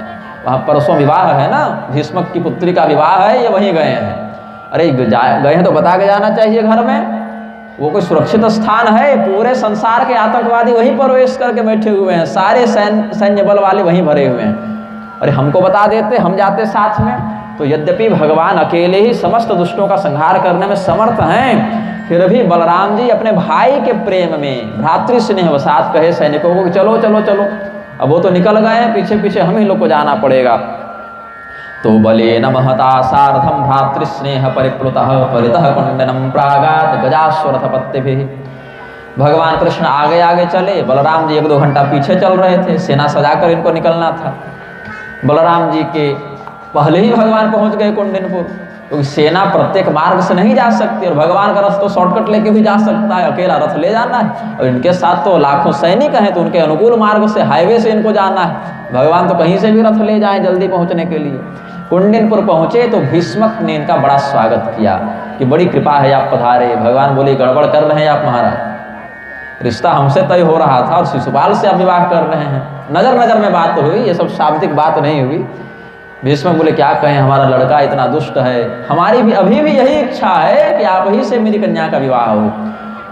पूरे नगर वासियों ने संकल्प कर दिया है, रुक्मिणी जी का कन्यादान ही कर दिया। पूरा नगर ही कह रहा है कि यदि हमने कोई पुण्य किया हो, व्रत किया हो, दान किया हो, तो उसका कोई भी अगर फल बनता हो तो उसका परिणाम हमें रुक्मिणी और श्री कृष्ण के विवाह के दर्शन के रूप में ही मिले, और कोई सुख हमको नहीं चाहिए। फिर भगवान बोले अच्छा कोई बात नहीं, दूल्हे के रूप में नहीं बुलाना था, नहीं बुलाते, सगे संबंधी के रूप में एक कार्ड भेज देते, चिट्ठी भेज देते कि भाई हमारे कुछ सगे संबंधी द्वारिका में भी हैं, तो हम ऐसे ही विवाह देखने आ जाते आपकी कन्या के विवाह में, कोई बात नहीं, चलिए ठीक है, सबका मंगल हो। फिर भगवान विश्राम किए। अगले दिन रुक्मिणी जी के हृदय में बड़ा उद्वेग था कि पता नहीं वो चिट्ठी सकुशल पहुंची कि नहीं, भगवान पढ़े कि नहीं, पढ़कर हमारी स्थिति को समझे कि नहीं, कहीं हमें अयोग्य जानकर ठुकरा तो नहीं देंगे। तब तक ब्राह्मण देवता आए और मुस्कुराया रुक्मिणी जी को देखकर, तो उनके अनुकूल मनोभाव को देखकर रुक्मिणी जी समझ गए कि सब काम अपने अनुसार ही चल रहा है। और अगले दिन जब रुक्मिणी जी गौरी पूजन कर रही थी, करके बाहर निकली, तो भगवान उनका अधिग्रहण करके द्वारिका में ले गए। अब वर्षा के कारण सत्र को ही पूर्ण करते हैं, शेष कथा को कल कहेंगे। प्रेम से बोलिए आनंद कंद भगवान की। इसी के लिए भगवान रुके हुए थे क्या?